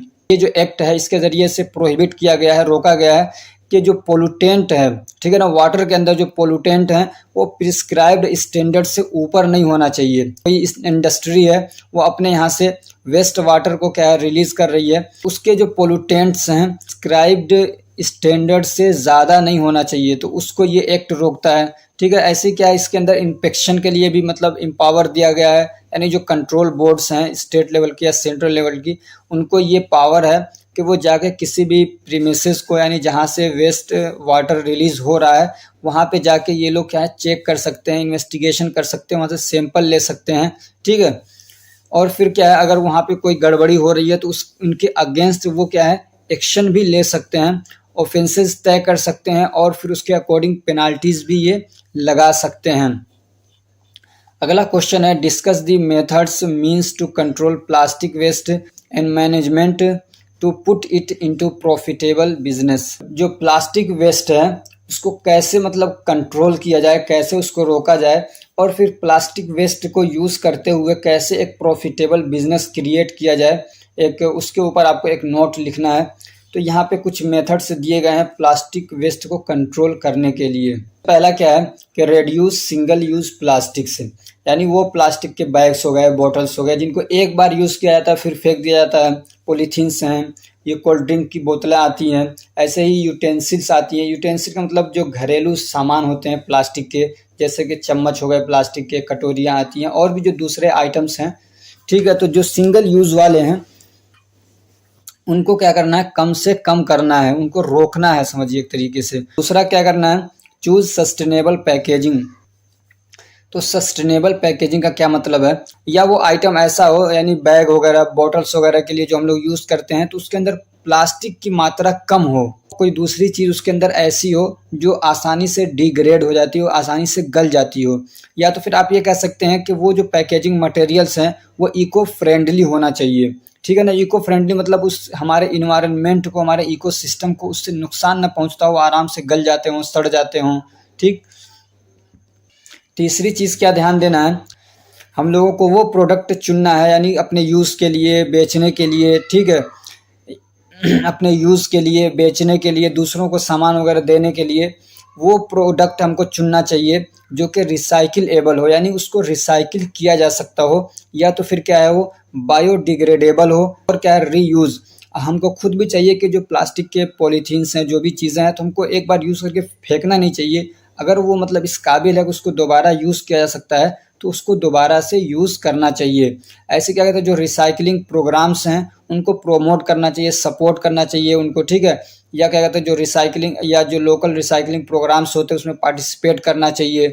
प्लास्टिक वेस्ट को कंट्रोल करना है तो हमको ये भी चाहिए कि जो प्लास्टिक वेस्ट हैं उनको हम सेपरेट करें, ठीक है ना। सेपरेट करना मतलब हमारे घर पे भी अगर वो जनरेट हो रहे हैं तो उनको सेपरेट करें, यानी वो आइटम्स जो कि हम रिसाइकिल कर सकते हैं तो उनको दूसरे कचरों से क्या है अलग करें ताकि उसको रिसाइकिल किया जा सके। अब इसके लिए प्रॉब्लम ये है कि आपने रख दिया लेकिन कोई लेने वाला ही नहीं है, क्योंकि हर जगह इसकी फैसिलिटी है नहीं कि ऐसे क्या पब्लिक अवेयरनेस एंड एजुकेशन, लोगों को भी समझाना है कि जो वेस्ट है उसको सेपरेट करके रखिए, वेस्ट कम से कम जनरेट करिए और जो सिंगल यूज प्लास्टिक उसको कम से कम यूज़ करिए, जो प्रॉपर वेस्ट मैनेजमेंट, ठीक है। यानी जो प्लास्टिक वगैरह जहाँ से जनरेट हो रहे हैं तो एक तो ये कि उनको मतलब सेपरेटली कलेक्ट किया जाए, ठीक है ना। जो अलग अलग टाइप के वेस्ट हैं उनको सही से कलेक्ट किया जाए और अच्छे तरीके से जो उसका पूरा प्रोसेस बताया गया है किसी भी वेस्ट को क्या कहते हैं डिस्पोज करने का, उस तरीके से उसको डिस्पोज किया जाए और अगर रिसाइकिल करने के लायक आइटम्स है तो उनको निकाल लिया जाए, ठीक। इसके अलावा इसमें क्या होता है लेजिस्लेटिव एंड पॉलिसीज़, कुछ कानून और कुछ पॉलिसीज़ बनानी पड़ेंगी इसको रोकने के लिए। तो गवर्नमेंट ने इसके लिए तो पूरा रूल बना ही रखा है, बहुत तगड़ा पेनाल्टी भी लगा रखा है, लेकिन लोग फिर भी नहीं मानते हैं। इसके लिए कि लोगों को मतलब इसके बारे में इसका क्या नुकसान है वो मालूम नहीं है, ठीक है ना। तो वो लोगों को समझाना भी है और जो रूल्स और रेगुलेशंस है उसको क्या कहते हैं प्लास्टिक बैन करने के लिए उसको इम्प्लीमेंट भी करना है, ठीक है। अब इसमें क्या है एडवोकेट का मतलब होता है हेल्प करना, सपोर्ट करना, ठीक है। तो हम लोगों को भी चाहिए कि हम लोग गवर्नमेंट की जो पॉलिसीज़ हैं उसको सपोर्ट करें, उसको हेल्प करें, लोगों से मनवाएं, ठीक है। अगर उसको बैन कर रही है सरकार तो उसको मतलब बैन कर रही है उसको सपोर्ट करें ज़्यादा से ज़्यादा, ठीक है। और सिंगल यूज़ प्लास्टिक को कम से कम करें और जो सरकारी ऑफिसर्स हैं उनको चाहिए कि वो फाइन भी लगाएं, ऐसे लोगों को पकड़ें और चेक करें खूब ज़्यादा से ज़्यादा। ऐसे क्या है रिसाइकिलिंग एंड अपसाइकिलिंग, ठीक। और जो क्या कहते हैं प्लास्टिक वेस्ट है उसको रिसाइकिल किया जाए, या तो सेम आइटम बनाया जा सकता है या उससे कुछ दूसरा आइटम बना दिया जाए, ठीक है। तो ये रिसाइकिलिंग और अप रिसाइकिलिंग भी होना चाहिए। अगला क्वेश्चन है राइट शॉर्ट नोट ऑन। ये दो टॉपिक्स हैं, इनके ऊपर शॉर्ट नोट लिखने के लिए कई बार पूछ लेता है। नेशनल इन्वायरमेंट पॉलिसी और दूसरा है ISO 14000, ठीक है। ये क्या होता है इसके बारे में एक इंट्रोडक्शन पूछता है। तो नेशनल इन्वायरमेंट पॉलिसी क्या है, अलग अलग टाइप के नेशनल इन्वायरमेंट पॉलिसी बने हुए हैं और बनते रहते हैं वो, तो ठीक है। जो पहले बन चुके हैं उनके बारे में हम लोग थोड़ा बहुत देख लेते हैं 4-5, तो आपको एक आइडिया मिल जाएगा। तो आप इस पर क्या है इस तरीके से आपका एक नोट ये तैयार हो जाएगा, ठीक। तो national action plan on climate change 2008 के अंदर एक पॉलिसी बनाई गई, वो है नेशनल एक्शन प्लान, ठीक है, on climate national action plan on climate change. तो इस पॉलिसीज़ के ज़रिए से क्या चाहा गया, मतलब क्या बात है इसमें की गई खास तौर से, तो ये जो है तो ये हमको एक क्या कहते हैं फ्रेमवर्क देता है to control and improve climate change. यानी जो हमारा क्या कहते हैं क्लाइमेट है, जो हमारी आबो हवा है वो मतलब वो डिस्टर्ब हो रहा है, तो उसको कैसे इम्प्रूव किया जाए अपने क्लाइमेट को, उसको ये मतलब खास तौर से ये जो पॉलिसी है वो फोकस करता था, ठीक है। फोकस किया गया कि सोलर एनर्जी, ठीक है ना, जो सोलर एनर्जी है उसको ज़्यादा से ज़्यादा प्रोमोट किया जाए, उसको सब लोग अडॉप्ट करें, उसको यूज़ करें और वाटर को बचाया जाए, उसको प्रिजर्व किया जाए और क्या कहते हैं जो हमारा इन्वायरमेंट है उसको सस्टेनेबल और टिकाऊ बनाया जाए, उसको सस्टेनेबल यानी टिकाऊ बनाया जाए। तो ये कुछ खास बातें थी इस पॉलिसी के अंदर। ऐसी एक पॉलिसी और बनी नेशनल बायोडाइवर्सिटी एक्शन प्लान, ठीक है ना, NCBP। तो इस प्लान के ज़रिए से, इस पॉलिसी के ज़रिए से क्या चाहा गया कि जो बायोडाइवर्सिटी है यानी हमारा जो इकोसिस्टम है उसकी जो बायोडाइवर्सिटी है उसको बचा के रखा जाए, ठीक है। जंगल वगैरह कट रहे हैं तो बायोडाइवर्सिटी ख़त्म हो जा रही है, ठीक है। शहरों के अंदर से जो क्या कहते हैं तालाब में मछलियाँ वगैरह थी वो सारी ख़त्म हो गई। तो ये बायोडाइवर्सिटी को क्या कहते हैं नहीं ख़त्म होना चाहिए, उसको बाकी रखना है। तो उस पर इन्होंने काम करने के लिए प्लान बनाया। और क्या था एक नेशनल क्लीन एयर प्रोग्राम 2019, ठीक है, 2019 के अंदर एक प्लान बनाया गया क्लीन एयर के नाम से, ठीक है। तो इसके ज़रिए से क्या किया गया, it was launch to improve the air pollution. तो इसको एयर पोल्यूशन को कंट्रोल करने के लिए, एयर पोल्यूशन को मतलब ख़राब है क्या एयर क्वालिटी को इम्प्रूव करने के लिए इसको बनाया गया। और इसमें ख़ास तौर से 122 सिटीज़ जो अपने इंडिया के अंदर हैं उनको फोकस किया गया कि यहाँ पे हम लोगों को ख़ास तौर से काम करना है। यानी जो बड़ी बड़ी सिटी जैसे दिल्ली हो गया, मुंबई हो गया, जो बड़े शहर हैं तो उनको इन्होंने किया जहाँ पे फैक्ट्रीज़ वगैरह इंडस्ट्रीज़ वगैरह ज़्यादा हैं, ताकि वहाँ से हम लोग एयर पोल्यूशन को क्या कम करना है और जो वहाँ की एयर की क्वालिटी है उसको और इम्प्रूव करना है। ऐसे ही एक Swachh Bharat Abhiyan this policy focus on improving and promoting cleanliness in country. तो इसका जो मेन फोकस और मोटिव था वो क्या था कि सफाई सुथराई, ठीक है ना, यानी कंट्री के अंदर सफाई सुथराई को बढ़ाना है, उसको प्रोमोट करना है। पॉलिसी है नेशनल वाटर पॉलिसी, ठीक है। तो ये पॉलिसी क्या है बताती है, तो ये जो पॉलिसी है इसके अंदर किस चीज़ पे फोकस किया गया, तो इसमें फोकस किया गया planning, development and management of water resources, ठीक है। वाटर के रिसोर्सेज हैं उसको बचा के रखना, ठीक है ना, उनको मैनेज करना, वाटर को पोल्यूटेड न होने देना, वाटर पोल्यूशन को कम से कम करना। तो ये इस पॉलिसी के ज़रिए से, तो ये इस पॉलिसी का क्या था, मोटिव था, मेन एम था, ठीक। अब एक टॉपिक था ISO 14000, इसके बारे में एक इंट्रोडक्शन देना है। तो ISO क्या है? ISO ये एक ऑर्गेनाइजेशन है, इंटरनेशनल स्टैंडर्डाइजेशन ऑर्गेनाइजेशन, ठीक है। ये एक इंडिपेंडेंट ऑर्गेनाइजेशन होता है। इंडिपेंडेंट मतलब ये गवर्नमेंट के अंडर में नहीं है, ये अपना प्राइवेट एक ऑर्गेनाइजेशन है जो इंटरनेशनल लेवल पे काम करता है। इनके कुछ स्टैंडर्ड बने हुए हैं और ये सर्टिफिकेशन देने का काम करते हैं और तकरीबन 150 से ज़्यादा कंट्रीज़ के अंदर इनके ऑफिसेज हैं, इनके लोग हैं, समझ रहे हैं, इनकी अथॉरिटी है। अब इनका काम क्या होता है, जैसे कि समझिए एक एग्ज़ाम्पल से अपने इंडिया है, ठीक है। इंडिया के अंदर गवर्नमेंट की एक ऑनलाइन वेबसाइट है जहां से आप इंटरनेशनल लेवल पे आप ट्रेड कर सकते हैं। ट्रेड करने का मतलब कि आपकी कोई मैन्युफैक्चरिंग कंपनी है, आपको अपना प्रोडक्ट बेचना है या आपकी कोई सर्विस है वो सर्विस बेचनी है अपने इंडिया के अंदर सरकार को या इंटरनेशनल लेवल पे किसी एक आदमी को या किसी सरकार को, ठीक। तो अब आपको ना अगर वो बेचना है तो आपको आपके पास में सर्टिफिकेशन होना चाहिए। तो इनका एक सर्टिफिकेशन होता है ISO का। ये आपके मतलब एक तो जो प्रोडक्ट है उसके जो क्वालिटी है उसके लिए ये लोग सर्टिफिकेशन देते हैं कि इनकी क्वालिटी अच्छी है, या आपकी जो सर्विसेज हैं उसके लिए ये लोग क्या है आपको सर्टिफिकेशन देते हैं। अब इनके क्राइटेरिया हैं, उस स्टैंडर्ड पे अगर आप चीज़ों को बना रहे हैं, प्रोडक्ट आपका वैसा है तो ये सर्टिफिकेशन देते हैं। और ऐसे ही ये क्या कहते हैं पोल्यूशन, जैसे कि आपकी मैन्युफैक्चरिंग कंपनी है तो वहाँ से जो पोल्यूशन जनरेट हो रहा है वो क्या कंट्रोल में है, वो स्टैंडर्ड जो बताया गया उसके अंडर में है या नहीं है, तो उसके लिए भी ये लोग क्या है आपको सर्टिफिकेशन देते हैं। जैसे कि इंडिया के अंदर है गवर्नमेंट मार्केट प्लेस, ठीक है ना, GEM आता है, गवर्नमेंट मार्केट प्लेस, ठीक है। तो उस पर आप अगर अपने सर्विसेज वगैरह को बेचना चाहते हैं, अपने प्रोडक्ट को एनलिस्ट करना चाहते हैं तो आपको इसके सर्टिफिकेशन की ज़रूरत पड़ती है। अपने एक ऑर्गेनाइजेशन है वो क्या इन्वायरमेंटल मैनेजमेंट सिस्टम के लिए बहुत सारे स्टैंडर्ड बनाती है, यानी हमारा इन्वायरमेंट को मान लीजिए हमको इम्प्रूव करना है। मान लीजिए किसी शहर के अंदर या किसी स्टेट के अंदर बहुत ज़्यादा एयर पोल्यूशन है, ठीक। अब उसको कंट्रोल करना है तो एक ऑर्गेनाइजेशन है ISO, ठीक है ना, उनके पास जाएंगे और उनसे बात करते हैं, उनको बताते हैं कि ऐसी ऐसी बात है, इतना पोल्यूशन हो रहा है तो हम लोग कैसे इसको कंट्रोल करें। तो उसका काम ही इसी चीज़ में है, उस पर उन्होंने पढ़ाई किया है, रिसर्च किया, ऐसे आदमी रखे हैं। तो वो लोग फिर क्या करते हैं आपको पूरा स्टैंडर्ड बताते हैं, पूरा तरीका बताते हैं कि कैसे आपको कौन कौन से स्टेप्स लेने हैं कि आप अपने इन्वायरमेंट को अच्छा कर सकते हैं, एयर पोल्यूशन को कंट्रोल कर सकते हैं, उसकी क्वालिटी को इम्प्रूव कर सकते हैं। अलग अलग टॉपिक्स को लेके इन्होंने अलग अलग क्या है स्टैंडर्ड्स बना रखे हैं। अगला क्वेश्चन है explain green house effect. Green house effect क्या होता है उसको एक्सप्लेन करना, ये बचपन से आप पढ़ते आ रहे हैं, ठीक है। तो green house effect is a natural process, ये क्या है एक नेचुरल प्रोसेस होता है that helps keep the earth warm, जिसकी वजह से क्या है ज़मीन को अर्थ को गर्म रखा जाता है, ठीक है। It works like a blanket, ये एक ब्लैंकेट की तरीके से समझिए काम करता है, यानी जो हमारा प्लेनेट है उसको चारों तरफ से घेरा हुआ है, ठीक है ना, ठीक।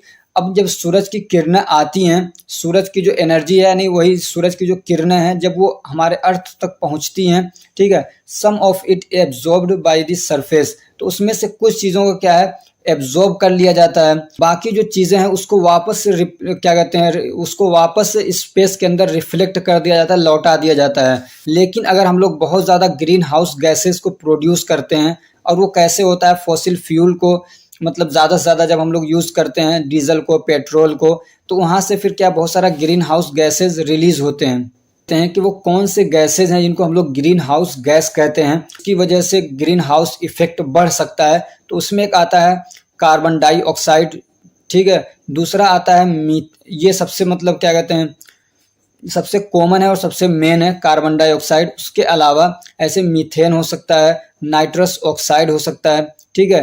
तो ये जब गैसें बहुत ज़्यादा मतलब रिलीज होती हैं और एटमॉस्फेयर में पहुंचती हैं हमारे अलग अलग एक्टिविटीज़ की वजह से, ये हमको बहुत ज़्यादा नुकसान पहुंचाती हैं, ठीक। अब यही गैसेस जब ज़्यादा हम लोग रिलीज़ करते हैं, बहुत ज़्यादा मात्रा में रिलीज़ करते हैं, तो फिर उसकी वजह से फिर ग्रीन हाउस इफेक्ट क्या होता है, इम्बैलेंस हो जाता है।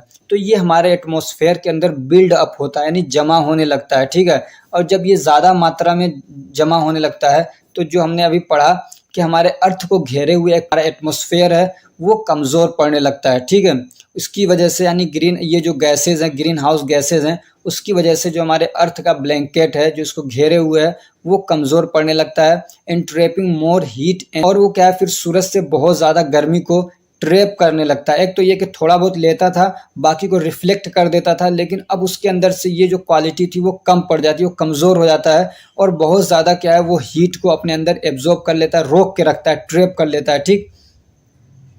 और फिर उसकी वजह से जो हमारा प्लेनेट है वहाँ पे गर्मी बढ़ जाती है और फिर उसी गर्मी को हम लोग बोलते हैं कि ग्लोबल वार्मिंग हो गया है, ठीक है ना। ये हमेशा सुनते होंगे कि ग्लोबल वार्मिंग का खतरा बढ़ रहा है, तो वो क्या होता है, ये पूरा प्रोसेस होता है। आगे आपको लिखना है write a note on eco friendly materials, यानी वो कौन से मटेरियल्स हैं हमारे इन्वायरमेंट को, हमारे इकोसिस्टम को फ़ायदा ही पहुंचता है, कोई नुकसान नहीं पहुंचता। जैसे को फ्रेंडली मटेरियल्स वो मटेरियल्स होते हैं जिनको इस तरीके से यूज़ किया जाता है कि जो हमारा इन्वायरमेंट है उससे नुकसान उसको कम से कम पहुंचता है और हमारे इन्वायरमेंट की क्वालिटी को सस्टेनेबल बना के रखता है। अब यहाँ पे कुछ एग्जांपल्स देख लेते हैं हम लोग ऐसे मटेरियल्स के जो कि इको फ्रेंडली हैं।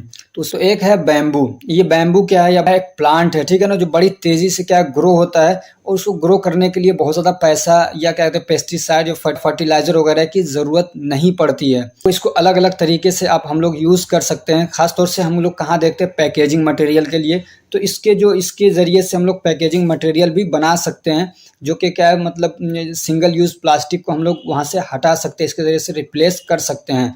ऐसे क्या कहते हैं, जो रिसाइकिल्ड मटेरियल्स हैं, यानी ऐसे मटेरियल्स जिनको हम लोग दोबारा से रिसाइकिल कर लेते हैं, तो वो भी इको फ्रेंडली में आते हैं। तो इस तरीके से हमारा जो वेस्ट है वो मिनिमाइज हो जाता है, कम हो जाता है, ठीक है। जैसे कि रिसाइकिल पेपर हो गए, रिसाइकिल प्लास्टिक्स हो गए या मेटल्स वगैरह हो गए, तो इनको हम लोग दोबारा से यूज़ कर लेते हैं, तो ये भी इको फ्रेंडली होते हैं। ऐसे क्या कहते हैं, ऑर्गेनिक कॉटन आता है, ठीक है। जो ऑर्गेनिक कॉटन है इसको भी मतलब बिना बहुत ज़्यादा खर्चा किए हम लोग उगा सकते हैं, ठीक है। और इसको हम लोग कई सारे अलग अलग पर्पस के लिए यूज़ कर सकते हैं और इसकी वजह से क्या कहते हैं, जो हमारी सोइल हेल्थ है, मिट्टी की जो क्वालिटी है वो इम्प्रूव होती है। और क्या हम लोग क्या है अलग अलग पर्पस के लिए यूज़ कर लेते हैं, खास तौर से क्या कहते हैं क्लोथिंग के लिए, कपड़े वगैरह, बिस्तर वगैरह बनाने के लिए। उगाने के लिए हमको बहुत ज़्यादा वाटर भी नहीं खर्चा करना पड़ता है, समझ में आ रही बात। इसकी वजह से वाटर का जो एक्सप्लॉयटेशन है वो भी रुक सकता है। तो ये भी क्या है, इको फ्रेंडली है और इससे हमारे इन्वायरमेंट को कोई नुकसान नहीं होगा। ये तो आराम से क्या है डिग्रेड हो जाते हैं ये। ऐसे क्या कहते हैं हेम्प है, ये भी समझिए एक प्लांट होता है और इसको भी बहुत कम पानी की ज़रूरत होती है। ऐसे ही क्या कहते हैं इसको मतलब सस्टेन करने के लिए पेस्टिसाइड और फर्टिलाइज़र वगैरह की ज़रूरत बहुत कम पड़ती है और इसकी वजह से कई सारी चीज़ें बना सकते हैं। टेक्सटाइल के लिए यूज़ कर सकते हैं, कंस्ट्रक्शन मटेरियल के तौर पे इसको यूज़ किया जा सकता है, खाना वगैरह बनाने के लिए इसको हम लोग यूज़ कर सकते हैं। ऐसे एक कॉर्क आता है, ठीक है। तो कॉर्क भी क्या है, एक रिन्यूएबल एंड बायोडिग्रेडेबल। तो ये जो कॉर्क है ये भी रिन्यूएबल और बायोडिग्रेडेबल मटेरियल है। तो इसका इस्तेमाल क्या कहते हैं फ्लोरिंग के लिए किया जा सकता है, छत वगैरह बनाने के लिए किया जा सकता है। ऐसे इंसुलेशन के लिए भी इसको यूज़ किया जा सकता है। ऐसे प्लास्टिक और क्या कहते हैं मेटल के जो क्लोजर बनते हैं, जो ढक्कन वगैरह बनते हैं, तो उसकी जगह पे भी इसको यूज़ किया जाता है कॉर्क को, ठीक है। ऐसे क्या कहते हैं बायोप्लास्टिक से। बायोप्लास्टिक क्या है, ये समझिए एक टेक्नोलॉजी के ज़रिए से बनाया गया एक प्लास्टिक की किस्म है। इसके एक प्लास्टिक का एक टाइप है। इसके अंदर रिन्यूएबल सोर्सेज को हम लोग यूज़ करते हैं, जैसे कि कॉर्न स्टार्च हो गया, ठीक है। ऐसे शुगर कैन हो गया, अलगी हो गया, तो ठीक है। तो ये जो सारी चीज़ें हैं इनको यूज़ करते हुए एक प्लास्टिक बनाया जाता है, उसको बोलते हैं बायोप्लास्टिक, ठीक है। ये क्या बहुत आसानी से गल जाने वाला है और इसकी वजह से हमारे इन्वायरमेंट को कोई नुकसान नहीं पहुँचता है। तो ये भी क्या है कि इको फ्रेंडली मटेरियल है। अगला क्वेश्चन है write a note on global warming. Global warming क्या होता है, इसके ऊपर एक नोट लिखना है। तो अभी आपने पढ़ा ना पूरा प्रोसेस कि ग्रीन हाउस इफेक्ट क्या है, वो कैसे होता है। तो जो ग्रीन हाउस इफेक्ट आपने पढ़ा, वही ग्रीन हाउस इफेक्ट जब ज़्यादा से ज़्यादा होता है तो उसकी वजह से फिर क्या हमारा एटमॉस्फेयर जो है वो कमज़ोर पड़ने लगता है, थिक हो जाता है, और फिर क्या बहुत ज़्यादा वो क्या कहते हैं हीट को अपने अंदर ट्रैप करने लगता है। अब जब ज़्यादा से ज़्यादा हीट क्या है इन्वायरमेंट के अंदर स्टोर होने लगता है तो उसकी वजह से गर्मी बढ़ जाती है हमारे प्लेनेट की, उसको हम लोग बोलते हैं ग्लोबल वार्मिंग। अब ग्लोबल वार्मिंग की वजह से क्या दिक्कतें आ सकती है वो हम लोग पढ़ते हैं। तो जब ग्लोबल वार्मिंग होता है यानी जब टेम्परेचर बढ़ता है तो जो आइस है, आइस कैप्स हैं, ठीक है ना, पहाड़ों के ऊपर या जो ग्लेशियर है, जो बर्फ़ हैं, वो क्या पिघलने लगते हैं। तो जब वो पिघलेंगे तो उसकी वजह से फिर क्या होगा, वो पानी समंदरों के अंदर आता है तो सी का लेवल बढ़ता है, ठीक। और उसकी वजह से जब सी का लेवल बढ़ेगा तो उससे और भी दिक्कतें हो सकती हैं। बहुत सारे देश ऐसे हैं छोटे छोटे जो एक टापू के ऊपर हैं, अगर समंदर का पानी बढ़ता है तो वो सारा समंदर में आ जाएंगे, डूब जाएंगे वो। तो बहुत बड़ा खतरा हो सकता है ग्लोबल वार्मिंग। इसकी वजह से और क्या दिक्कतें होती हैं, उसकी वजह से क्या है, जो बारिश है वो सीवियर हो सकती है, हैवी बारिश हो सकती है और फ्रीक्वेंट हो सकती है, एसिड रेन भी हो सकता है इसकी वजह से, ठीक है। ऐसे क्या स्ट्रॉम यानी तूफान वगैरह आ सकता है, सूखा पड़ सकता है, इट कैन डिस्टर्ब इकोसिस्टम, इसकी वजह से इकोसिस्टम डिस्टर्ब हो सकता है। और क्या कहते हैं जो जंगल वाली लाइफ है उसको नुकसान पहुंच सकता है।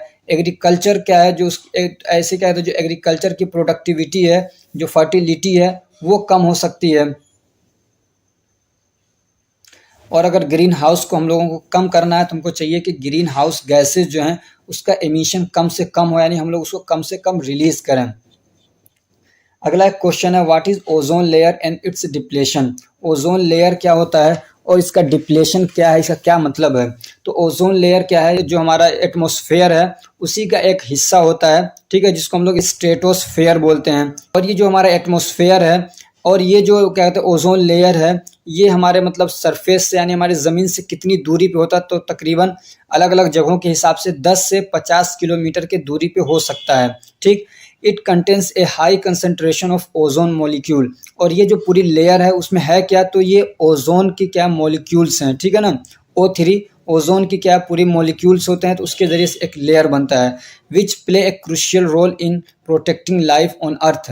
और अर्थ के ऊपर हमारे लाइफ को प्रोटेक्ट करने में ये बहुत ही इंपॉर्टेंट रोल प्ले करता है, यानी ओजोन लेयर। ये क्या करता है, एब्जॉर्ब करता है और फिल्टर करता है जो अल्ट्रा वायलेट रेज आते हैं। समझ में आ रही बात है, यानी जो सूरज से बहुत सारी किरणें आती हैं तो उसमें एक होता है अल्ट्रा वायलेट रेज, ठीक है। तो उसको ये क्या करता है, एब्जॉर्ब कर लेता है और उसको फिल्टर करके तब भेजता है, यानी जो उसके अंदर नुकसान पहुंचाने वाली चीज़ें हैं उनको रोक लेता है और फिर उसको भेजता है ये।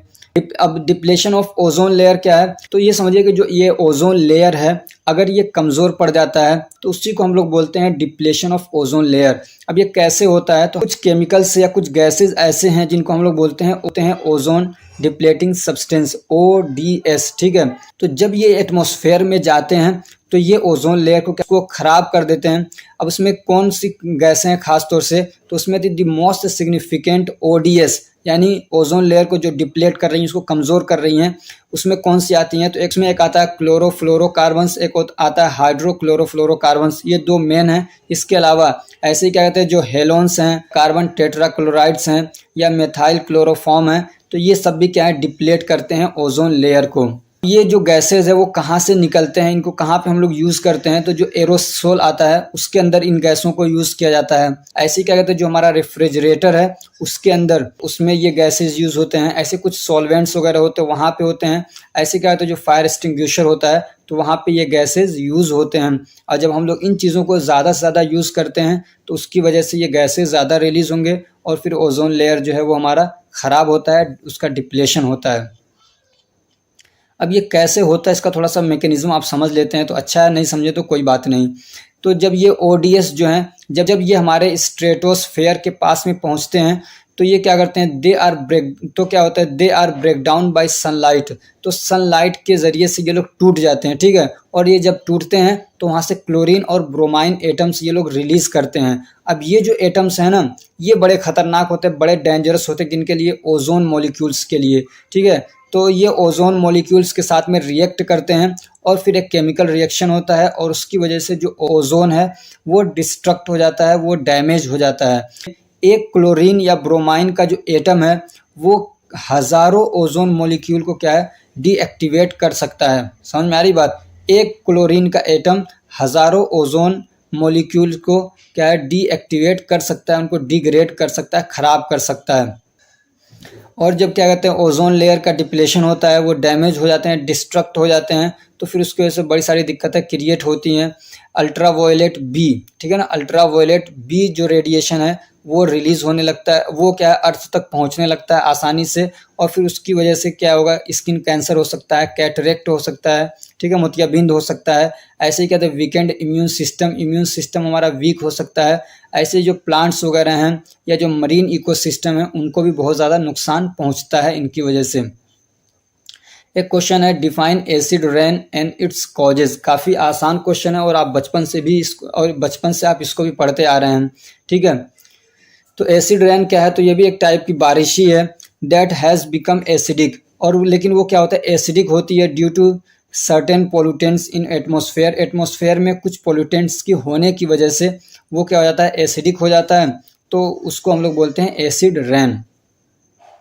तो अब ये पोल्यूटेड कैसे होता है, तो हमें हमारी कुछ एक्टिविटीज़ की वजह से होता है कि हम लोग जो फॉसिल फ्यूल्स हैं उनको यूज़ करते हैं, कोल हो गया, ऑयल्स हो गए या गैसेज हो गए, ठीक है, उनको हम लोग ज़्यादा से ज़्यादा यूज़ करते हैं, तो फिर कुछ गैसेज रिलीज होते हैं, जैसे कि सल्फर डाइऑक्साइड हो गया, नाइट्रोजन ऑक्साइड हो गया, ठीक है, कार्बन डाइऑक्साइड तो होता ही है। जो गैसें हैं जब ये वाटर के साथ में, ऑक्सीजन के साथ में, या जो और दूसरे क्या कहते हैं सब्सटेंस है एटमॉस्फेयर के साथ में, उनके साथ में जब रिएक्ट करती हैं तो फिर क्या बनाती हैं, सल्फ्यूरिक एसिड बन जाता है या तो फिर नाइट्रिक एसिड बनता है, ठीक है। जब सल्फ्यूरिक एसिड और नाइट्रिक एसिड बनता है तो वो एटमॉस्फेयर के अंदर रहता है, और जब बारिश होती है तो ये सब्सटेंसेस क्या है, उस बारिश के बूंदों के साथ में, ठीक है ना, रेन ड्रॉप्स के साथ में वो नीचे आते हैं, तो उसी बारिश को हम लोग बोलते हैं एसिड रेन। कॉजेज हैं जिनकी वजह से होता है, तो एक तो फॉसिल फ्यूल हम लोग यूज़ करते हैं, यही मेन कॉजेज हैं। क्या कहते हैं, कुछ इंडस्ट्रियल प्रोसेस हैं तो उनकी वजह से भी क्या है, ये गैसेज रिलीज होती हैं, कार्बन डाइऑक्साइड हो गया, नाइट्रोजन ऑक्साइड हो गया, सल्फर डाइऑक्साइड हो गया। ऐसे क्या कहते हैं, जो ट्रांसपोर्टेशन इमिशन है, जैसे गाड़ियों के जरिए से जो गैसेज रिलीज होते हैं, तो उसकी वजह से भी ये हो सकता है। अब अगर एसिड रेन होता है तो उसकी वजह से क्या होगा, तो इसकी वजह से हमारा जो इन्वायरमेंट है वो डैमेज होगा, इकोसिस्टम डैमेज होगा। अब ये जो जब डैमेज होते हैं तो उससे हमारी बहुत सारी दिक्कतें क्रिएट होती हैं।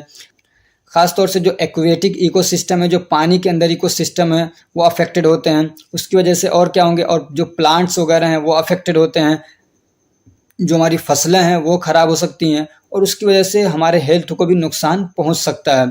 अगला क्वेश्चन है, discuss the effect of pollution on health. यानी अगर पोल्यूशन होता है तो उस पोल्यूशन की वजह से हमारे हेल्थ को क्या नुकसान पहुंचता है। कभी क्वेश्चन ऐसे पूछ सकता है कि discuss the effect of air pollution, तो आप आगे पीछे पढ़ चुके हैं इसको। ऐसे कभी ऐसे पूछ लेता है कि वाटर पोल्यूशन की वजह से क्या दिक्कतें होती हैं, एयर पोल्यूशन की वजह से क्या दिक्कतें होती हैं, नॉइज़ पोल्यूशन की वजह से कौन सी दिक्कतें होती हैं, ठीक है। तो ये सब मैं पीछे पढ़ा चुका हूँ आपको।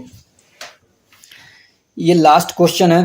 तो पोल्यूशन की वजह से अलग अलग दिक्कतें हमको हो सकती हैं। तो एक क्या है, रेस्पिरेटरी प्रॉब्लम हो सकते हैं, ठीक। अब जो एयर पोल्यूशन है उसकी वजह से खास तौर से हमको क्या है, जो रेस्पिरेटरी प्रॉब्लम्स हैं वो होते हैं, ठीक है ना। चूँकि वो हम लोग जब एयर को लेते हैं सीधे हमारे लंग्स में जाते हैं और फिर वहाँ पे इरिटेशन कॉज करते हैं, उस एरिया को सेंसिटिव बना सकते हैं, तो उसकी वजह से क्या अस्थमा हो सकता है, ब्रोंकाइटिस हो सकता है, COPD हो सकते हैं। तो एक बीमारी क्या हो जाती है हमारी, तो एक प्रॉब्लम क्या है, रेस्पिरेटरी प्रॉब्लम्स हो सकते हैं। दूसरा क्या, कार्डियोवास्कुलर प्रॉब्लम भी हो सकते हैं, इस वजह से हार्ट अटैक भी हो सकता है। समझ में आ रही बात, स्ट्रोक हो सकता है, ठीक है। और इसके अलावा और जो दूसरे कार्डियोवास्कुलर डिसीज़ हैं वो भी हो सकते हैं, हाइपरटेंशन है, हार्ट डिसीज़ हैं, और दूसरे क्या हैं, बहुत सारी कार्डियोवास्कुलर डिसीजेज हो सकती हैं। इसकी वजह से कैंसर हो सकता है। समझ में आ रही बात। Certain type of pollution such as airborne pollutants and toxic substance in soil और वाटर, और इनकी वजह से ना कैंसर भी हो सकता है, अलग अलग कैंसर हो सकते हैं, जैसे लंग्स कैंसर हो सकता है, ब्लैडर कैंसर हो सकता है, ल्यूकेमिया भी हो सकता है। ऐसे क्या होता है, न्यूरोलॉजिकल इफेक्ट भी पड़ता है इसकी वजह से। कुछ पोल्यूटेंट्स ऐसे हैं जिसकी वजह से मतलब न्यूरोलॉजिकल सिस्टम, जो हमारा नर्वस सिस्टम है वो डिस्टर्ब हो सकता है, जैसे कि लेड हो गया, मरकरी हो गया, और भी कुछ हैवी मेटल्स हैं, कुछ केमिकल्स हैं जो क्या कहते हैं न्यूरोटॉक्सिक इफेक्ट रखते हैं। कहते हैं ऐसे ही इसकी वजह से पार्किंसंस डिसीज़ भी हो सकता है, अल्जाइमर डिसीज़ भी हो सकता है। और क्या दिक्कत हो सकती है, इम्पेयर्ड लंग डेवलपमेंट। बच्चे हैं अगर वो क्या कहते हैं high levels of air pollution में रहते हैं, लंबे समय तक इसमें बने रहते हैं वो, तो उसकी वजह से जो लंग्स का डेवलपमेंट है वो भी नहीं होगा ढंग से, उनके लंग्स सिकुड़ जाएंगे, छोटे छोटे से रह जाएंगे। ऐसे उसकी वजह से क्या है प्री मेच्योर डेथ भी हो सकती है। और जो लोग क्या है पोल्यूशन वाले एरिया में रह रहे हैं, क्या कहते हैं वो एरिया जहाँ पे पोल्यूशन बहुत ज़्यादा होता है तो वहाँ पे मोर्टेलिटी रेट भी ज़्यादा होती है। यानी दूसरे एरिया में लोग 60-70 साल में, यानी दूसरे एरिया में लोग जाके 80 साल में 90 साल में वो मर रहे हैं, तो ये पता चलेगा कि 60-70 साल में ही जाके इनकी मौत हो जाती है, डेथ हो जाती है। ठीक है, तो वो होता है प्री मेच्योर डेथ हो सकती है। इसकी वजह से रिप्रोडक्टिव प्रॉब्लम्स भी हो सकते हैं। अगर कोई लंबे समय तक पोल्यूशन के कांटेक्ट में रहता है तो उसकी वजह से रिप्रोडक्टिव जो हेल्थ है वो डिस्टर्ब हो सकती है, रिप्रोडक्टिव प्रॉब्लम्स आ सकते हैं, इनफर्टिलिटी हो सकती है, बांझपना हो सकता है, स्पर्म की जो क्वालिटी है वो डिक्रीज हो सकती है, और इसकी वजह से क्या कहते हैं मिसकैरेज का रिस्क भी बढ़ सकता है। ये तो कुछ हमने यहाँ पे बताए हैं। इसके अलावा और भी बहुत सारी दिक्कतें क्रिएट हो सकती हैं एयर पोल्यूशन की वजह से। तो इसी के साथ में ये आपके 30 क्वेश्चन कंप्लीट हो चुके हैं। अगर ये हमारी कोशिश आपको अच्छी लग रही है तो वीडियो को लाइक करिए, चैनल को सब्सक्राइब करिए और अपने फ्रेंड्स को भी शेयर करिए ताकि वो भी इससे फ़ायदा उठा सकें। तो फ्रेंड्स आपसे एक रिक्वेस्ट है कि जब भी आप अपना पेपर दे के आएँ तो अपना क्वेश्चन पेपर मेरे व्हाट्सअप नंबर पर आप इसको ज़रूर भेजेंगे, ताकि जिस तरीके से मैंने आपके लिए प्रिपेयर किया है ऐसे ही आपके जो आने वाले जूनियर्स हैं उनके लिए भी मैं इस तरीके से क्वेश्चन लेके आऊँ और वो भी इससे फ़ायदा उठा सकें। मेरी दुआ है, मेरी प्रार्थना है, मेरी ये कामना है, मेरी तमन्ना है कि आप सब अच्छे से अच्छे मार्क्स लाएं और सारे लोग क्या हैं पास हो जाएं और अपनी ज़िंदगी में बहुत ज़्यादा खुशियां हासिल करें। Thank you so much, best of luck.